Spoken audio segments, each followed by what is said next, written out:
ভাবির মুখের ঘুমটা তুলতেই আমি 1000 ভোল্টেজের শক খেলাম।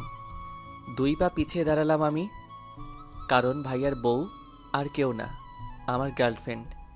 এটা নিজেকে বিশ্বাস করতে পারতেছি না। কি করে হতে পারে এটা? সাথী এমনটা করতে পারলো আমার সাথে? আমি দেশে না থাকায় এটা হয়ে গেল। না, এটা হতে পারে না। এসব ভাবছিলাম, তখনই ভাইয়ার ডাকে ভাবনা ভাঙল। কি রে, ভাবি হয়েছে তোর? হুম। যাক, তাহলে তুই গিয়ে রেস্ট নে, পরে কথা হবে। আচ্ছা বলেই সেখান থেকে চলে আসলাম। রুমে এসে দরজাটা লাগিয়ে দিলাম। তারপর পুরনো কথাগুলো ভাবতে লাগলাম। চলুন আসল পরিচয় দিয়ে নেই। আমার নাম আনোয়ার হুসাইন, বাসা মেহেরপুর জেলা, থানা মুজিবনগর। আমি আপু আব্বু আম্মুকে নিয়ে আমাদের হ্যাপি ফ্যামিলি। আমাদের নিজেদের বিজনেস আছে, যেটা ভাইয়া আর আব্বু মিলে সামলাই। তাই আমাকে কোম্পানি নিয়ে চিন্তা করতে হয় না। আমি পড়ালেখা শেষ করে একটা প্রাইভেট কোম্পানিতে চাকরি করি। বিন্দাস লাইফ। আমার একটা বড় ভাই আছে। পরিবারে আমরা 4 জন, সরি 5 জন। আজকে ভাইয়ার বউ তো আজকে বাসায় আসলো, যেটা আমার জন্য সব থেকে বড় সারপ্রাইজ। চলুন শুরু থেকে গল্প শুরু করি। আমার ঘরে 2টা ষাঁড় বড় হয়েছে, একটারও বিয়ে করার নাম নাই। আমাকে এই বয়সে রান্না করে খাওয়াতে হয় এগুলো রে। আমি আর পারবো না কাউকে রান্না করে খাওয়াতে। সকালবেলায় আরামে ঘুমাচ্ছিলাম, তখনই আম্মুর এমন কথা কানে আসলো। বুঝতে বাকি রইল না ভাইয়াকে কথা শোনাচ্ছে। এখন উঠলে আমাকেও কথা শুনতে হবে, তাই চুপচাপ শুয়ে রইলাম। কিছুক্ষণ পর হঠাৎ ভাইয়া রুমে আসলো। ওই হোসাইন, ওই ধামরা, কি হলো, চেঁচাচ্ছ কেন? তুই বিয়ে করিস না বলে আম্মুকে এত কথা শোনায় প্রতিদিন। আগে এটা বলো, বড় তুমি না আমি? আমি বড় তো কি হয়েছে, তুই বিয়ে করলে তো বাসায় একটা বউ চলে আসবে, তাই না? যাও গিয়ে তুমি বিয়ে করো। হোসাইন লক্ষ্মী ভাই আমার, একটা বিয়ে কর প্লিজ। পাবনা দিয়ে বিয়ে করো, কাজে দিবে। দেখ, তুই বিয়ে করলে একটা নতুন বউ চলে আসবে, আর সকাল সকাল আম্মুর বকা শোনা লাগবে না। Please please. Sorry, I can't help it. তোরে বলা আর শয়তানকে বলা একই। নিজে বিয়ে করার নামের নাম নাই, আমাকে আসছে বিয়ে করতে বলার জন্য। বিছানা থেকে উঠে গিয়ে ফ্রেশ হয়ে অফিসের জন্য রেডি হয়ে নিলাম। রেডি হয়ে নিচে চলে আসলাম। এসে দেখি ভাইয়া আর আব্বু নাস্তার টেবিলে গালে হাত দিয়ে বসে আছে। আম্মু সোফায় বসে বসে রাগী মুখ নিয়ে টিভি দেখতেছে। আব্বু হাতের ইশারায় বোঝালো আম্মু রেগে আছে। আমার কলিজার আম্মুটা কই রে? আম্মু একবার আমার দিকে তাকিয়ে আবার টিভি দেখায় মনোযোগ দিল। আম্মু নাস্তা দাও, অফিসে যেতে হবে। অর্ডার করবি না, যা গিয়ে বিয়ে করে নে, নিজের বউকে অর্ডার দে। আমি ওই বয়সে তোদের মতো ষাঁড়দের আর রান্না করে খাওয়াতে পারবো না। বিয়ে করে ফেললে তোমার চাকরি তো চলে যাবে, তখন আবার আমাকে বা ভাইয়া দোষ দিতে পারবে না। মানে আমার আবার কিসের চাকরি? এই যে আমাদের 3 জনকে রান্না করে খাওয়ানোর চাকরিটা, বিয়ে করে বউ নিয়ে আসলে তোমার চাকরি তো চলে যাবে। লাগবে না আমার এমন চাকরি। ওকে, তাহলে ভাইয়াকে বিয়ে করিয়ে নেই, তারপর তোমাকে বৃদ্ধাশ্রমে দিয়ে আসবো।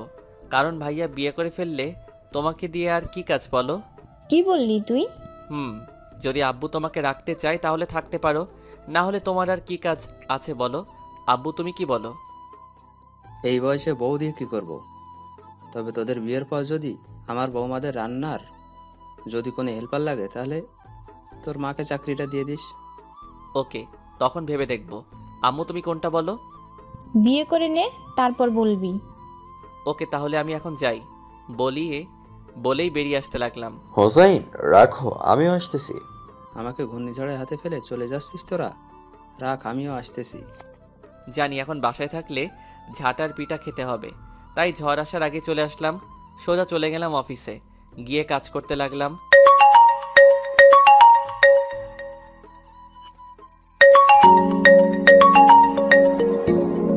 তখনই মোবাইলটা বেজে উঠল। তাকিয়ে দেখি আর কেউ না, আমার গার্লফ্রেন্ড সাথীর ফোন। সাথীর বাবা মা কেউ নেই, একটা ছোট বোন আছে এই দুনিয়ায়। আর যদি কেউ থাকে সেটা বলতে গেলে আমি। ও খুব কিউট একটা মেয়ে, কিন্তু ওর ছোট বোনকে আমি এখনও দেখিনি, কারণ মাস 2-1 হলো আমাদের রিলেশনের। এসব চিন্তা বাদ দিয়ে ফোনটা রিসিভ করলাম। তুমি কি বিজি খুব? না, কেন? তাহলে কালকে বিকেলে আমার সাথে দেখা না করে কোথায় গিয়েছিলে? কালকে বিকালে তো বিয়ে করতে গিয়েছিলাম। কেন, তুমি জানো না? হুম, তা আজকে কি দেখা করা যাবে? হুম, ম্যাডাম ডেকেছে। আমি না এসে পারি? থাক, আর ঢং করতে হবে না। তা এখন আসতে পারবে একটু? কোনো জরুরি কাজ আছে নাকি? না, তেমন কিছুই না, শুধু তোমাকে দেখতে মন চাইতেছে। 5টায় পার্কে এসো, তখন মন ভরে দেখে নিও। এখন মাত্র আসলাম, আবার যদি এখনই চলে যাই তাহলে চাকরিটা আর বাঁচানো যাবে না। ওকে, বাই বেবি। আমি আবারও কাজে মন দিলাম। 5টায় অফিস শেষ হওয়ার পরে সোজা চলে গেলাম। গিয়ে দেখি সাথী ওর সাথে একটা মেয়ে নিয়ে বসে আছে। আমি স্বাভাবিকভাবেই গিয়ে বসলাম। হুসাইন, তোমাকে বলেছিলাম না আমার বোনের কথা? হুম। ওই হলো আমার ছোট বোন সুমনা আক্তার জান্নাত, সবাই জান্নাত বলে ডাকে। হাই। হ্যালো। তা কি নামে ডাকবো আপনাকে? মানে? মানে দুলাভাই না নাম ধরে? আমাকে নাম ধরে ডাকলেই খুশি হব। ওকে হুসেন ভাইয়া, তাহলে আপনারা কথা বলেন, আমি এখন আসছি। কি হলো, জান্নাত চলে গেল কেন? বাজে কয়টা? আগে এটা দেখো। 5টা 40 কেন? তুমি 5টায় আসবে বলেছিলে, আর এখন বাজে 5টা 40। আর জান্নাতের 6টা থেকে ডান্স ক্লাস আছে, তাই চলে গেছে। ও সরি, আসলে বের হতে একটু দেরি হয়ে গিয়েছে। ওকে, তা কি খাবে বলো? তুমি যা খাবে আমিও তাই খাবো। ওকে। কিছুক্ষণ সাথীর সাথে কথা বলে বাসায় চলে আসলাম। বাসায় আসতেই দেখি ভাইয়া আর আব্বু গালে হাত দিয়ে সোফায় বসে আছে। কি হলো, এভাবে গালে হাত দিয়ে বসে আছো কেন তোমরা? দুইটা ব্যাড নিউজ আছে তাই। তা কি কি শুনি। প্রথমত, আজকে বাসায় কিছুই রান্না হয়নি, মানে না খেয়ে থাকতে হবে। আরেকটা? আমাদের দাদু পরশুদিন নাকি আসবে, গ্রামে নাকি ঘোরা শেষ, তাই পরশুদিন আসবে। তো কি হয়েছে, কাল থেকে নামাজ পড়া শুরু করে দিব, তাহলেই তো সব সমস্যার সমাধান। তোমরা বসো, আমি ফ্রেশ হয়ে এসে দেখি কি করা যায়। বলেই রুমে চলে আসলাম। রুমে এসে অনলাইনে খাবার অর্ডার করে দিলাম। তারপর ফ্রেশ হতে চলে গেলাম। চলুন আমাদের ফ্যামিলির বাকি পরিচয়টা দিয়ে নেই। অনেকেই ভাবছেন আমার গার্লফ্রেন্ড আছে, তাহলে বাসায় বললেই তো বিয়ে করিয়ে দেয়। সেটা আমিও জানি, কিন্তু সবথেকে বড় সমস্যা হলো দাদু। আসলে আমাদের বংশের নাকি একটা রুলস আছে, প্রেম করে বিয়ে করলে তাকে পরিবার ত্যাগ করতে হবে। আমার ছোট চাচা বিয়ে করেছিল, তাই তাকে পরিবার ত্যাগ করতে হয়েছে সারা জীবনের জন্য। কাকাকে এখনো পর্যন্ত দেখিনি, তার খবর আজও পাইনি। আর পরিবারের যেই এই রুলটা ভাঙবে তাকেই পরিবার ছাড়তে হবে। আর আমি পরিবার ছাড়া বাঁচতে পারবো না, তাই চুপচাপ পড়ে থাকাই ভালো। আসলে কাকাকে দাদু না দাদা বের করে দিয়েছিল। দাদুর মনটা অনেক নরম। দাদাভাই মাস 6 আগেই মারা গেছে। দাদু বাসায় থাকলে সবাইকে সুন্দর করে চলতে হয়, তাই দাদু আসার আগেই সব ঠিক হয়ে যেতে হবে। আমার আব্বু আম্মু যদিও আমাদের জেনারেশনটাকে বুঝতে পারে, কিন্তু দাদুর উপরে কথা বলার কেউ নেই বাসায়, তাই বাসা ছেড়ে থাকার চেয়ে চুপচাপ বাসায় থাকাই ভালো। ভাবতেছেন এগুলো বললাম কেন? হারে পাঠক পাঠিকারা, আপনারা গল্পের সাথে থাকেন, এগুলো কাজে দেবে তাই বললাম। চলুন গল্পে ফিরি। ফ্রেশ হয়ে নিচে গিয়ে দেখি এখনও বসে আছে। আম্মুও এখানেই বসা। আব্বুকে ইশারা করলাম আম্মুর রাগটা ভাঙাতে। আব্বু মাথা নেড়ে না বলে দিল। কি আর করার, তাই আমি আম্মুর কাছে গিয়ে কোলে শুয়ে গেলাম। কি হলো, আমার কোলে শুলি কেন? বিয়ে করার আগ পর্যন্ত তোমার কোলেই থাকবো, বউ চলে আসলে তখন আর তোমাকে লাগবে না। আমি তো আছি তোদের ফয়দার জন্য। এখন কথা না বলে খাবার দাও, অনেক খিদে লাগছে। আমি আর কাউকে রান্না করে খাওয়াতে পারবো না। ও ভালো কথা, ভাইয়া বিয়ে করবে বলে রাজি হয়ে গেছে। ভাইয়ার দিকে তাকিয়ে চোখ টিপ দিয়ে ইশারায় সায় দিতে বললাম। তোমরা মেয়ে দেখতে থাকো। ওকে, তাহলে তোরা বস, আমি রান্না করতে গেলাম। ভাইয়া আমার দিকে চোখ গরম করে তাকালো। বুঝলাম ভাইয়া রেগে আছে আমার উপর। আম্মু আজকে রান্না করার দরকার নাই, অনলাইনে অর্ডার করে দিয়েছি, এখনই চলে আসবে। ওকে, তা তোর কোনো পছন্দ আছে নাকি? ভাইয়া মাথা নেড়ে না করলো। ওকে, তাহলে আমি মেয়ে দেখতে থাকি। চিপাই পড়ে ভাইয়া হ্যাঁ বলল। তারপর খাওয়া দাওয়া করে রুমে চলে গেলাম। কিছুক্ষণ পর ভাইয়া আসলো রুমে। ওই, তুই আমার নাম নিতে গেলি কেন? এখন তুই সত্যি ধরে বিয়ে করে দেয়? আম্মু মেয়ে দেখতে থাকো আর আমি বিয়ে ভাঙতে থাকবো। কিভাবে? সেটা তোমার না জানলেও চলবে, এখন যাও গিয়ে ঘুমিয়ে পড়ো। ওকে বলেই বেরিয়ে গেল। তারপর ঘুমিয়ে গেলাম আরামে। এভাবে কিছুদিন চলে গেল। আম্মু ভাইয়ার জন্য মেয়ে দেখে আর আমি সেটাতে কাটি করে ভেঙে দেই। এভাবে চলছিল দিনগুলো। তখনই হঠাৎ একদিন অফিসে বসে কাজ করছিলাম, তখনই দারোয়ান এসে বলে গেল কোম্পানির এমডি স্যার ডাকতেছে। কি আর করার, তাই গেলাম ওনার রুমে। গিয়ে নক করতে ভিতরে আসার অনুমতি দিল। ভিতরে আরও কয়েকজন কলিগ বসে আছে দেখতে পেলাম। স্যার আমায় ডেকেছিলেন? হুসাইন, আসো, এসে বসো। Thanks sir. তো আপনাদের সবাইকে ডাকার কারণটা হলো আপনাদের সবাইকে মাসখানেকের জন্য আমাদের লন্ডনে থাকা অফিসে যেতে হবে। ওইখানে কিছু টেকনিক্যাল সমস্যার কারণে সব স্টাফ চাকরি ছেড়ে চলে গেছে, আর আমার মতে আপনারাই পারবেন ওই অফিসটাকে চালাতে। আমি মাসখানেকের ভিতরে ওইখানের সব সমস্যার সমাধান করে দিতে পারবো, কিন্তু এই 1 মাস আপনারা ওইখানে থেকে আমার অফিসটাকে চালিয়ে নিয়ে যেতে হবে। সো কে কে রাজি আছেন বলবেন একটু? সবাই হাত তুলল, তাই বাধ্য হয়ে আমাকেও তুলতে হয়েছে। ওকে, তাহলে কালকে সবাই নিজেদের পাসপোর্ট এনে জমা দিয়ে দিয়েন, 2 দিন পর ফ্লাইট। তারপর ওই রুম থেকে বেরিয়ে সোজা বাসায় চলে আসলাম। এত তাড়াতাড়ি আসতে দেখে আম্মু জিজ্ঞেস করলো, কিরে এত তাড়াতাড়ি চলে আসলি যে? এমনি রুমে গিয়ে বসেছিলাম, তখনই সাথীর কল আসলো, তাই রিসিভ করলাম। বলো কি বলবে? তুমি কি টেনশনে আছো? হালকা। তা আজকে দেখা করতে পারবে একটু? না, আজকে একটু বিজি আছি, কালকে বিকালে দেখা করব।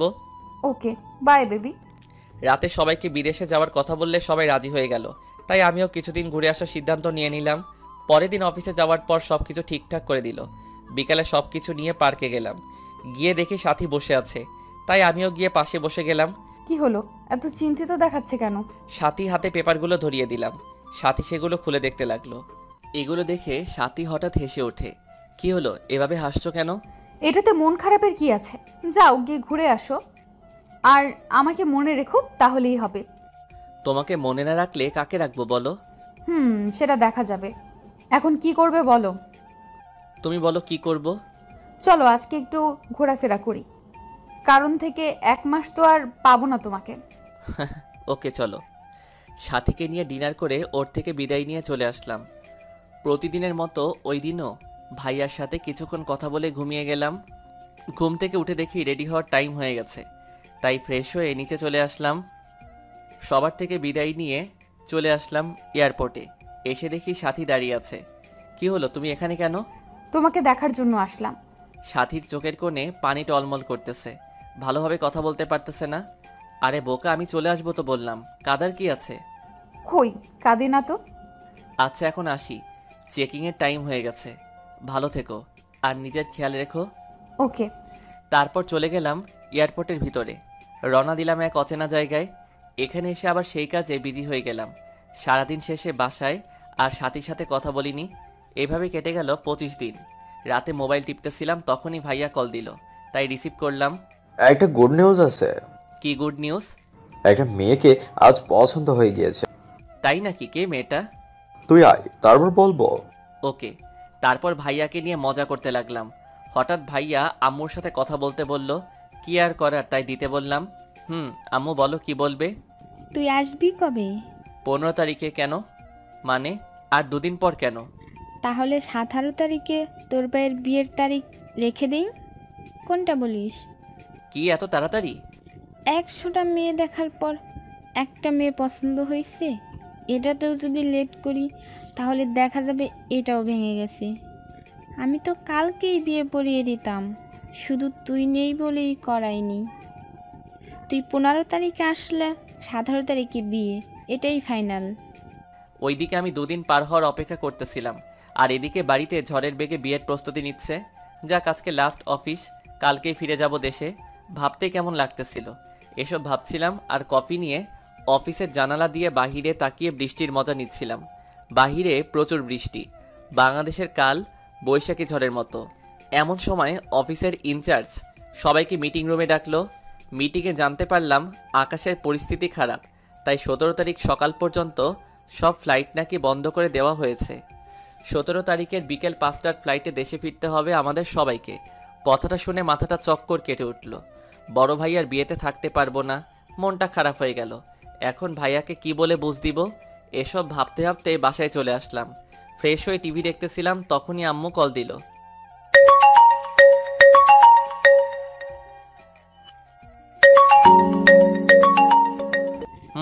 আম্মু বলো।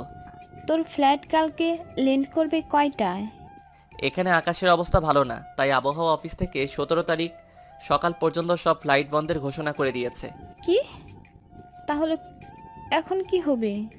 কি আবার হবে, 17 তারিখের বিকেলের ফ্লাইটে আসতেছি। তোমরা তোমাদের কাজ করে যাও। তারপর অনেক কষ্টে সবাইকে মানালাম, কারণ বিয়েতে সবাইকে ইনভাইট করা হয়ে গেছে। এখন ডেট পিছিয়ে দেওয়া অসম্ভব, তাই তারিখ অনুযায়ী বিয়ে হবে বলে দিলাম। সাথীকেও কথাটা জানিয়ে দিলাম। তারপর দিলাম একটা আরামের ঘুম। 17 তারিখে বিকালে ত্যাগ করলাম বিদেশের মাটি। দেশে গিয়ে চেকিং করাতে করাতে প্রায় রাত 12টা বেজে গেছে। তারপর সোজা বাসায় চলে আসলাম। বাসায় এসে দেখি বাসাটা অনেক সুন্দর করে সাজানো, অনেক মেহমানও এসেছে। ভিতরে গিয়ে সবার খবর নিলাম। ভাইয়া এসে আমাকে জড়িয়ে ধরলো। চল, তোর ভাবিকে দেখবি? অনেক রাত হয়ে গেছে, কাল সকালে পরিচয় হয়ে যাব না হয়। চুপ, আয়, তোর মতামত জানবো বলে বসে আছি। কেন? আম্মু আর দাদু বলছে তোর বউ পছন্দ হবে না, এটা নিয়ে বাজি লেগে বসে আছি। কিসের বাজি? তোর পছন্দ হলে আম্মু আর দাদু আমাকে 5,000 টাকা দিবে, আর না হলে আমি দেব। ওকে চলো তাহলে, ভোট হয়ে যাক। বলেই ভাইয়াকে নিয়ে ভাবির রুমে চলে আসলাম। এসে দেখি ভাইয়ার খাটের উপর একটা মেয়ে লম্বা ঘোমটা দিয়ে বসে আছে। তাই প্রথমে সালাম দিলাম, আসসালামু আলাইকুম ভাবি। ওয়ালাইকুম আসসালাম। মা, ঘুমটাটা একটু তোলো তো। তোমার ছোট দেবরের সাথে পরিচয় হয়ে নাও তুমি। ভাবি তাও ঘুমটা উঠাচ্ছে না।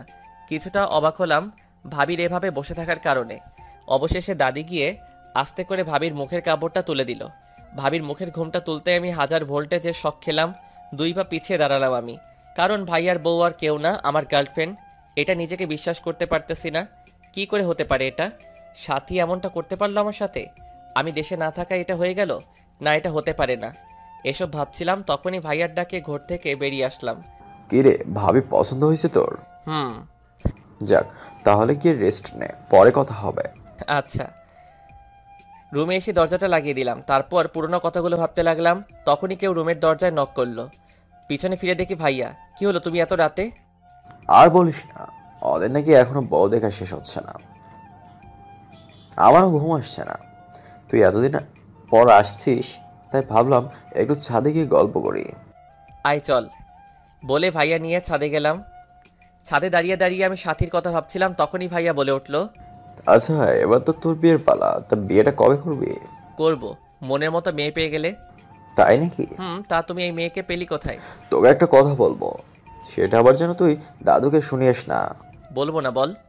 ভাইয়া যেটা বললো সেটা শোনার জন্য আমি মোটেও প্রস্তুত ছিলাম না। শোন, সাথীকে, ও তোর ভাবির নাম সাথী। এবার শোন, সাথীকে 3 মাস ধরে একজন আরেকজনকে ভালোবাসি। কি? এটা শুনে আরেকটা শক খেলাম। আমার বিয়ের আমার বিয়ের জন্য মেয়ে দেখছিল যখন, তখন আমি একটা ঘটককে কিছু টাকা দিয়ে সাথীকে বিয়ের প্রস্তাব পাঠাই। তারপর আর কি, যা হবার তার তো হয়েই গেল। এখন আমার ভালোবাসার মানুষটাই আমার বউ। এবার বলো কেমন খেললাম খেলাটা? সুপার। কিন্তু তুই যে আগে থেকে প্রেম করতি, আমাকে একবারও বললি না। পাগল, এই কথা যদি ভুলেও লিক হতো তাহলে দাদু আমাকে বাড়ি ছাড়া করতো। ও, তাহলে শেষমেশ বিয়েটা করেই ফেললি? এমন চান্স মিস করে কেউ? কংগ্রেস। কিরে, তোরা দুইজন কি করছিস এত রাতে এখানে? এই তো হোসাইনের সাথে গল্প করছি।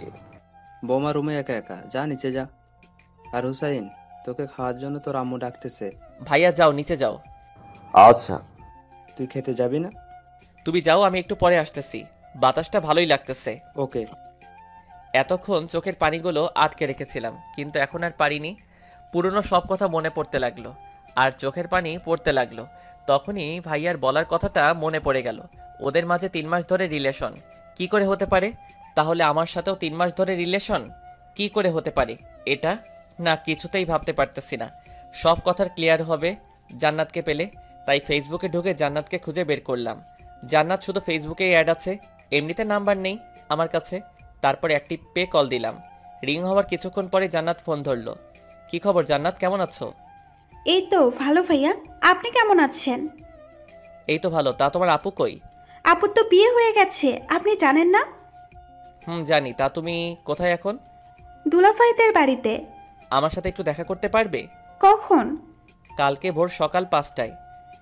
এত সকালে কিভাবে বের হব বাসা থেকে? তোমাকে বাসা থেকে বের হতে হবে না, সকালে আমাকে মেসেজ দিও, তারপর বলবো তোমাকে কোথায় আসতে হবে। বলেই ফোনটা কেটে দিলাম। টেনশনে কান্নাও আসতেছে না, আগে সব কিছু ক্লিয়ার হতে হবে, তার আগে কিছুই বলা যাবে না। তারপর নিচে গিয়ে ফ্রেশ হয়ে খাওয়া দাওয়া করে শুয়ে শুয়ে ভাবতে লাগলাম সাথী কেন করলো এরকম। এসব ভাবতে ভাবতে কখন যে ঘুমিয়ে গেলাম তা মনে নেই। ঘুম ভাঙলো ফোনের আওয়াজে, তাকিয়ে দেখি জান্নাতের কল, তাই উঠে তাড়াতাড়ি কলটা রিসিভ করলাম। ভাইয়া ঘুমাইতেছেন নাকি? না, বলো কি বলবে? আপনি না বললেন কি বলবেন? ও, তা তুমি একটু কষ্ট করে তোমার দুলাভাইয়ের বাসার ছাদে আসো। কেন? কথা আছে, আসো তাড়াতাড়ি। বলেই ফোনটা কেটে দিলাম। কিছুক্ষণ পর হঠাৎ রুম থেকে কারোর পায়ের শব্দ পেলাম, বুঝতে পারলাম জান্নাত ছাদে যাচ্ছে। তাই দেরি না করে আমিও মুখটা ধুয়ে ওর যাওয়ার কিছুক্ষণ পর আমিও ছাদে উঠলাম। জান্নাত নিচের দিকে তাকিয়ে আছে ছাদের রেলিং ধরে, হয়তো কেউ নিচ থেকে উপরে উঠে কিনা তা দেখতেছে। তাই আমি গিয়ে আস্তে করে ওর কাঁধে হাত রাখতেই ও কেঁপে ওঠে পিছনের দিক ফিরে। আরে ভাইয়া আপনি আসলেন কখন? এই তো এখনই। ও, তা কিসের জন্য ডেকেছিলেন? তোমাকে কিছু কথা জিজ্ঞেস করার জন্য। বলুন। আচ্ছা, তোমার আপু তোমাকে আমার সম্পর্কে কি বলেছে? আপনি নাকি আপুর সাথে রিলেশন রাখতে চান না বলে ব্রেকআপ করিয়েছিলেন। তারপর নাকি আপনি দেশের বাইরে চলে গেছেন। তারপর আপু ঠিক করলো বিয়ে করবে। তারপর আর কি, সব নিমিষেই হয়ে গেল। ও, আচ্ছা, আপনি আমার আপুকে এভাবে ধোঁকা দিলেন কেন? কে কাকে ধোকা দিয়েছে সেটাই তো বুঝতে পারতেছি না। মানে? সেটা তুমি বুঝবে না। তা তোমার দুলাভাইরা কয় ভাই? শুনেছি 2 ভাই। ও, তা তোমার দুলাভাই কি ছোট না বড়? পরিবারের নাকি বড় ছেলে। ও, তা তোমার দুলাভাইয়ের ছোট ভাইকে কখনো দেখেছো? না, শুনেছি গত রাতে নাকি ফিরছে, কিন্তু সারাদিন অনেক ক্লান্ত থাকায় ঘুমিয়ে গিয়েছিলাম, তাই আর দেখা হয়নি। ও, তাহলে সকালে নাস্তার টেবিলে তো নিশ্চয়ই দেখা হবে, তাই না? কি জানি। ও হ্যাঁ, আরেকটা কথা, সকালে নাস্তার পরে আবার এখানেই আসবে।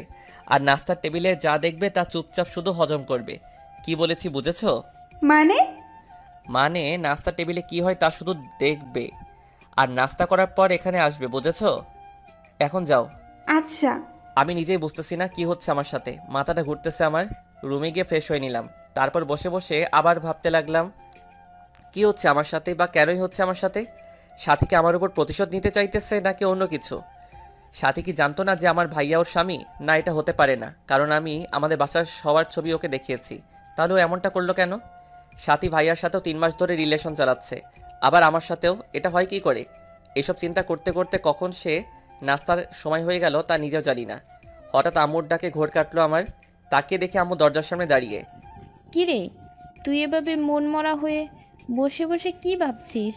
আম্মুকে কিছু একটা না বললে আম্মু সব বুঝে ফেলবে, তাই বলে দিলাম, এই যে ভাইয়া বিয়ে করে ফেলেছে, এটা নিয়ে মন খারাপ। কেন, বিয়ে করায় মন খারাপের কি আছে? এই যে ভাইয়া বিয়ে করায় এখন সকাল সকাল তোমার ওয়াজটা শুনতে পাই না, এটা ভেবেই মনটা খারাপ হয়ে আছে। দূর পাগল, আয় খেয়ে যা, সবাই তোর জন্য অপেক্ষা করছে। তুমি যাও, আমি আসতেছি। ওকে। আমি মুখটা ধুয়ে নিজেকে স্বাভাবিক করে নিচে চলে গেলাম। নিচে এসে দেখি সবাই নাস্তার টেবিলে বসে গল্প করতেছে, আর সাথে কিচেনে আমুর সাথে, আর জান্নাত মাথা নিচের দিক দিয়ে মোবাইল টিপতেছে। ভাইয়া দেখতেই আমাকে ডাক দিল। আরে হোসাইন, আয় আয়, তোর জন্য অপেক্ষা করছিলাম। আমি মাথা নেড়ে বললাম, আর সাথীর চেহারার রিয়াকশনটা দেখতে লাগলাম। সাথী স্বাভাবিকভাবেই ওর কাজ করে যাচ্ছে, আর এদিকে জান্নাত আমাকে দেখতেই চোখগুলো টিউবলাইট হয়ে গেল। আমি গিয়ে জান্নাতের পাশে বসে গেলাম। জান্নাত চোখ বড় বড় করে আমার দিকে তাকিয়ে আছে। টেবিলে বসতে সবাই নাস্তা করতে শুরু করলো, কিন্তু জান্নাত আমার দিকে এখনও চোখ বড় বড় করে তাকিয়ে। কি হলো জান্নাত, খাচ্ছ না কেন? একদম আস্তে করে বললাম, যেন জান্নাত ছাড়া কেউ শুনতে না পায়। আরে জান্নাত, তোমাদের তো পরিচয় করানো হয়নি। জান্নাত ও আমার ছোট ভাই হোসাইন, আর হোসাইন ও হলো জান্নাত, তোর ভাবির একমাত্র একমাত্র ছোট বোন। হাই। হ্যালো। খাওয়া দাওয়া শেষ করে আমি ছাদে দাঁড়িয়েছিলাম, তখনই পিছন থেকে কেউ কাশলো। তাকিয়ে আমি অবাক হয়ে গেলাম। পেছনে ফিরতেই দেখি সাথী। তাই স্বাভাবিক হয়ে বললাম, আরে ভাবি, আপনি এখানে? একটু ছাদে আসলাম তোমার ভাইয়ার সাথে। তাকে দেখি ভাইয়াও আসছে। ও, তাহলে তোমরা থাকো, আমি আসি। কিরে, কোথায় যাচ্ছিস? নিচে যাচ্ছি। আসলি কখন যে আবার চলে যাচ্ছিস?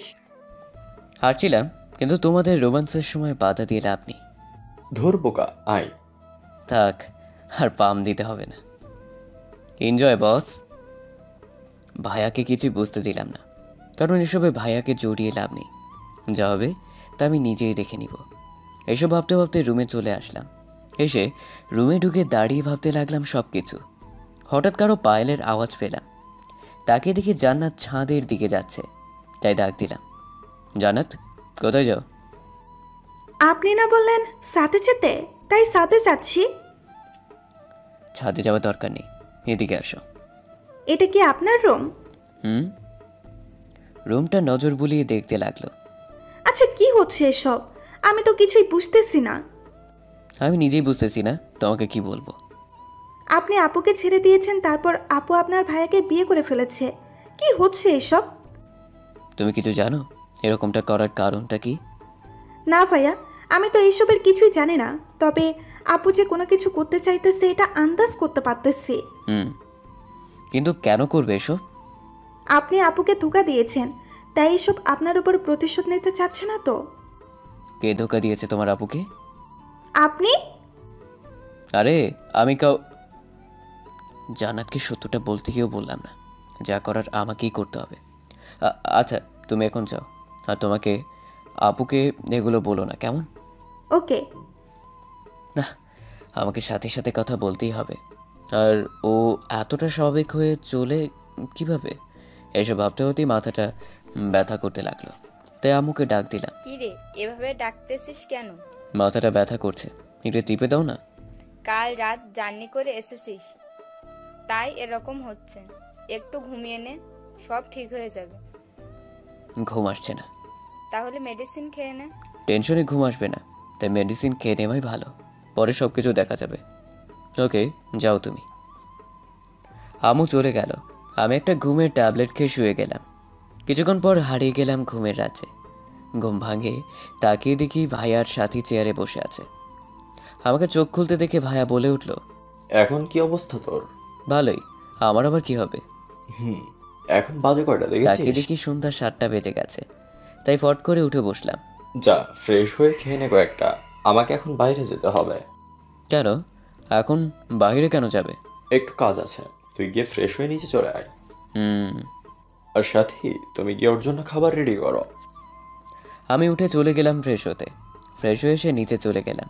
গিয়ে দেখি ভাবি সব কিছু রেডি করছে। আমি গিয়ে টেবিলে বসে গেলাম, প্লেটটা উল্টে রাখলাম। আমি ভাত দিচ্ছি। থাক, আমি কোনো বেইমানের হাতের খাবার খাই না। হুসাইন, তুমি আমাকে ভুল বুঝতেছো। ভুল বুঝতেছি কিনা তা তো জানি না, তবে তুমি যে একটা চাল চালতেছো এটা আমি জানি। তুমি ভুল ভাবতেছো। থাক, এখন আপাতত খেতে দিবেন ভাবি? এখানে কথা বাড়ালাম না, কারণ বাসায় সবাই আছে, তাই খাওয়া দাওয়া করে চুপচাপ রুমে চলে আসলাম। তারপর সিগারেট নিয়ে সোজা চলে গেলাম ছাদে। সিগারেট জ্বালিয়ে সমানে টানতে লাগলাম। তখনই পেছন থেকে কারোর কাশির আওয়াজ পেলাম। তাকিয়ে দেখি জান্নাত। আরে তুমি? ভাইয়া আপনি সিগারেট খান? মাঝে মধ্যে, বাস্তবে কিন্তু খাই না। এটা তো খারাপ জিনিস। জানি, তবে মাথায় যখন জ্যাম লেগে যায় তখন এটা চোটাতে সাহায্য করে। মানে হলো মাথায় যখন টেনশন থাকে তখন এটা খেলে টেনশন ফ্রি হয়। ও, তাও এটা খাওয়া ভালো না, আর আপনি আজ থেকে এটা খাবেন না প্লিজ। ওকে, ট্রাই করব। আচ্ছা নিজের গার্লফ্রেন্ডকে ভাবি ডাকতে কেমন লাগে আপনার? ভালোই লাগে। আপুর জন্য কষ্ট হয় না আপনার? না। কেন? কারণটা বলা যাবে না। ওকে, তা এখন কি করবেন? ঘুমাবো। হো, তাহলে আপনি থাকেন, আমি আসি। আমি গিয়ে ল্যাপটপ নিয়ে অফিসের কাজ করতে বসে গেলাম। কাজ শেষ করে শুয়ে গেলাম। সকালে কারোর ডাকে ঘুম ভাঙলো। তাকিয়ে দেখি জান্নাত কফির মগ নিয়ে দাঁড়িয়ে আছে। চোখ খুলে ভালো করে তাকিয়ে আমি টাসকি খেয়ে গেলাম, কারণ জান্নাত আজকে শাড়ি পরেছে, আর শাড়িতে যে ওকে এত সুন্দর লাগে তা আমি কখনো ভাবতেও পারিনি। ওহো, জান্নাতের ব্যাপারে তো আপনাদের বলাই হয়নি। জান্নাত সাথীর ছোট বোন, এটা তো জানেন। জান্নাত এবার অনার্সের ছাত্রী, দেখতে হয়তো সাথীর থেকেও সুন্দর, আর চেহারায় মায়াবী ছাপ আছে। যে কোনো ছেলের ক্রাশ হওয়ার যোগ্যতা আছে। দেখতে পুরোই নিষ্পাপ, সারা শরীর একদম পারফেক্ট, হয়তো জিম করে। আর সব থেকে সুন্দর হলো ওর গালের নিচের দিকে তিলটা। হাসলে তিলটা ওকে আরও মায়াবী করে তোলে। এক কথায় একটা পড়ি। চলুন গল্পে ফিরি। আরে তুমি কফি নিয়ে এসেছো? হুম, আন্টি আর আপু কাজ করতেছে, তাই আমি কফি নিয়ে আসলাম। আর আপনাকে ডাক দিতে আসলাম, অফিসের নাকি টাইম হতে যাচ্ছে।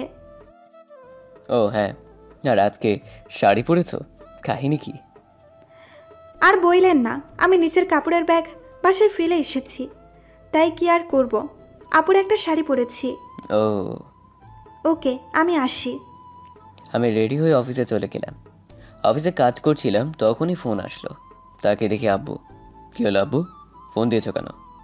তুই কি বেশি বিজি নাকি? না, কেন? আমাদের অফিসে আয়, একটু কাজ আছে। কেন, কোনো সমস্যা? না, আয় একটু। যাক, কি আর করার। তাই গেলাম অফিসে। গিয়ে ভিতরে ঢুকেই অবাক হয়ে গেলাম। ভাবি, ভাই আর আব্বু অফিসে এসে বসে আছে, আর আমাদের অফিসটাও ভালো করে সাজানো হয়েছে। কী হলো ভাইয়া, আজকে কোনো অনুষ্ঠান আছে নাকি? আজকে তোর ভাবিকে অফিসে সবার সাথে পরিচয় করিয়ে দিব। তা আমাকে ডাকার কারণটা কি? এখানে তুই না থাকলে হয় নাকি? আমার অনেক কাজ আছে, আমি গেলাম। চুপ, বসে থাক এখানে, আর অনুষ্ঠান শেষ হলে যাবি একেবারে। ওকে। তারপর আর কি, সবাইকে ডেকে পরিচয় করিয়ে দিল। তারপর সবাইকে অফিসে লাঞ্চ করানোর আয়োজন করানো হলো। খাওয়া দাওয়া শেষ করানোর পর আমি গিয়ে চেয়ারে বসে রইলাম। কিছুক্ষণ পর ভাইয়ের আব্বু এসে আমার সামনে দাঁড়ালো। কি হলো, এবার সামনে এসে দাঁড়ালে কেন? তোকে ছোট একটা কাজ করতে হবে। তোমাদের এভাবে দাঁড়ানো দেখে বুঝে ফেলেছি কিছু একটা করতে হবে। তা বলে ফেলো, কি করতে হবে? তুই একটু তোর ভাবিকে বাসায় পৌঁছে দিয়ে তুই সেখান থেকে তোর অফিসে চলে যাস। তোর মাথা ঠিক আছে? আমাকে তাড়াতাড়ি অফিসে ফিরতে হবে। আরে আমরা তোর বসকে ফোন দিয়ে বলে দিয়েছি তোর যেতে একটু দেরি হবে, তাই যাওয়ার সময় একটু নামিয়ে দিয়ে যাস। তোর বউকে তুই নামিয়ে দিয়ে আয় গিয়ে। আরে এমনিতে বিয়ের কারণে অনেক কাজ জমে আছে, তাই প্রেশারটা একটু বেশি। আর এমনিতেও তুই তোর ভাবির সাথে পরিচয় হসনি, তাই যেতে যেতে পরিচিত হয়ে নিবি, আর ওকে একটু নামিয়ে দিয়ে তুই চলে যাবি। বউ তোমার, তুমিই গিয়ে চিনো, আর আমার এত পরিচয় হয়ে লাভ নেই। পরিচয় হওয়া লাগবে না তোর, সাথীকে বাসায় নামিয়ে দিয়ে যাস, তাহলেই হবে। ওকে, এই একটা চান্স সাথীর সাথে সরাসরি কথা বলার। তাই রাজি হয়ে গেলাম। আমি নিচে গিয়ে গাড়িতে বসেছিলাম। কিছুক্ষণ পর ভাবেও গাড়িতে এসে বসলো। তারপর গাড়ি চালাতে লাগলাম। আর কোথায় থেকে শুরু করব ভাবছি। তা বিবাহিত জীবন কেমন লাগছে? ভালোই। আমার কিছু প্রশ্নের উত্তর দিবে?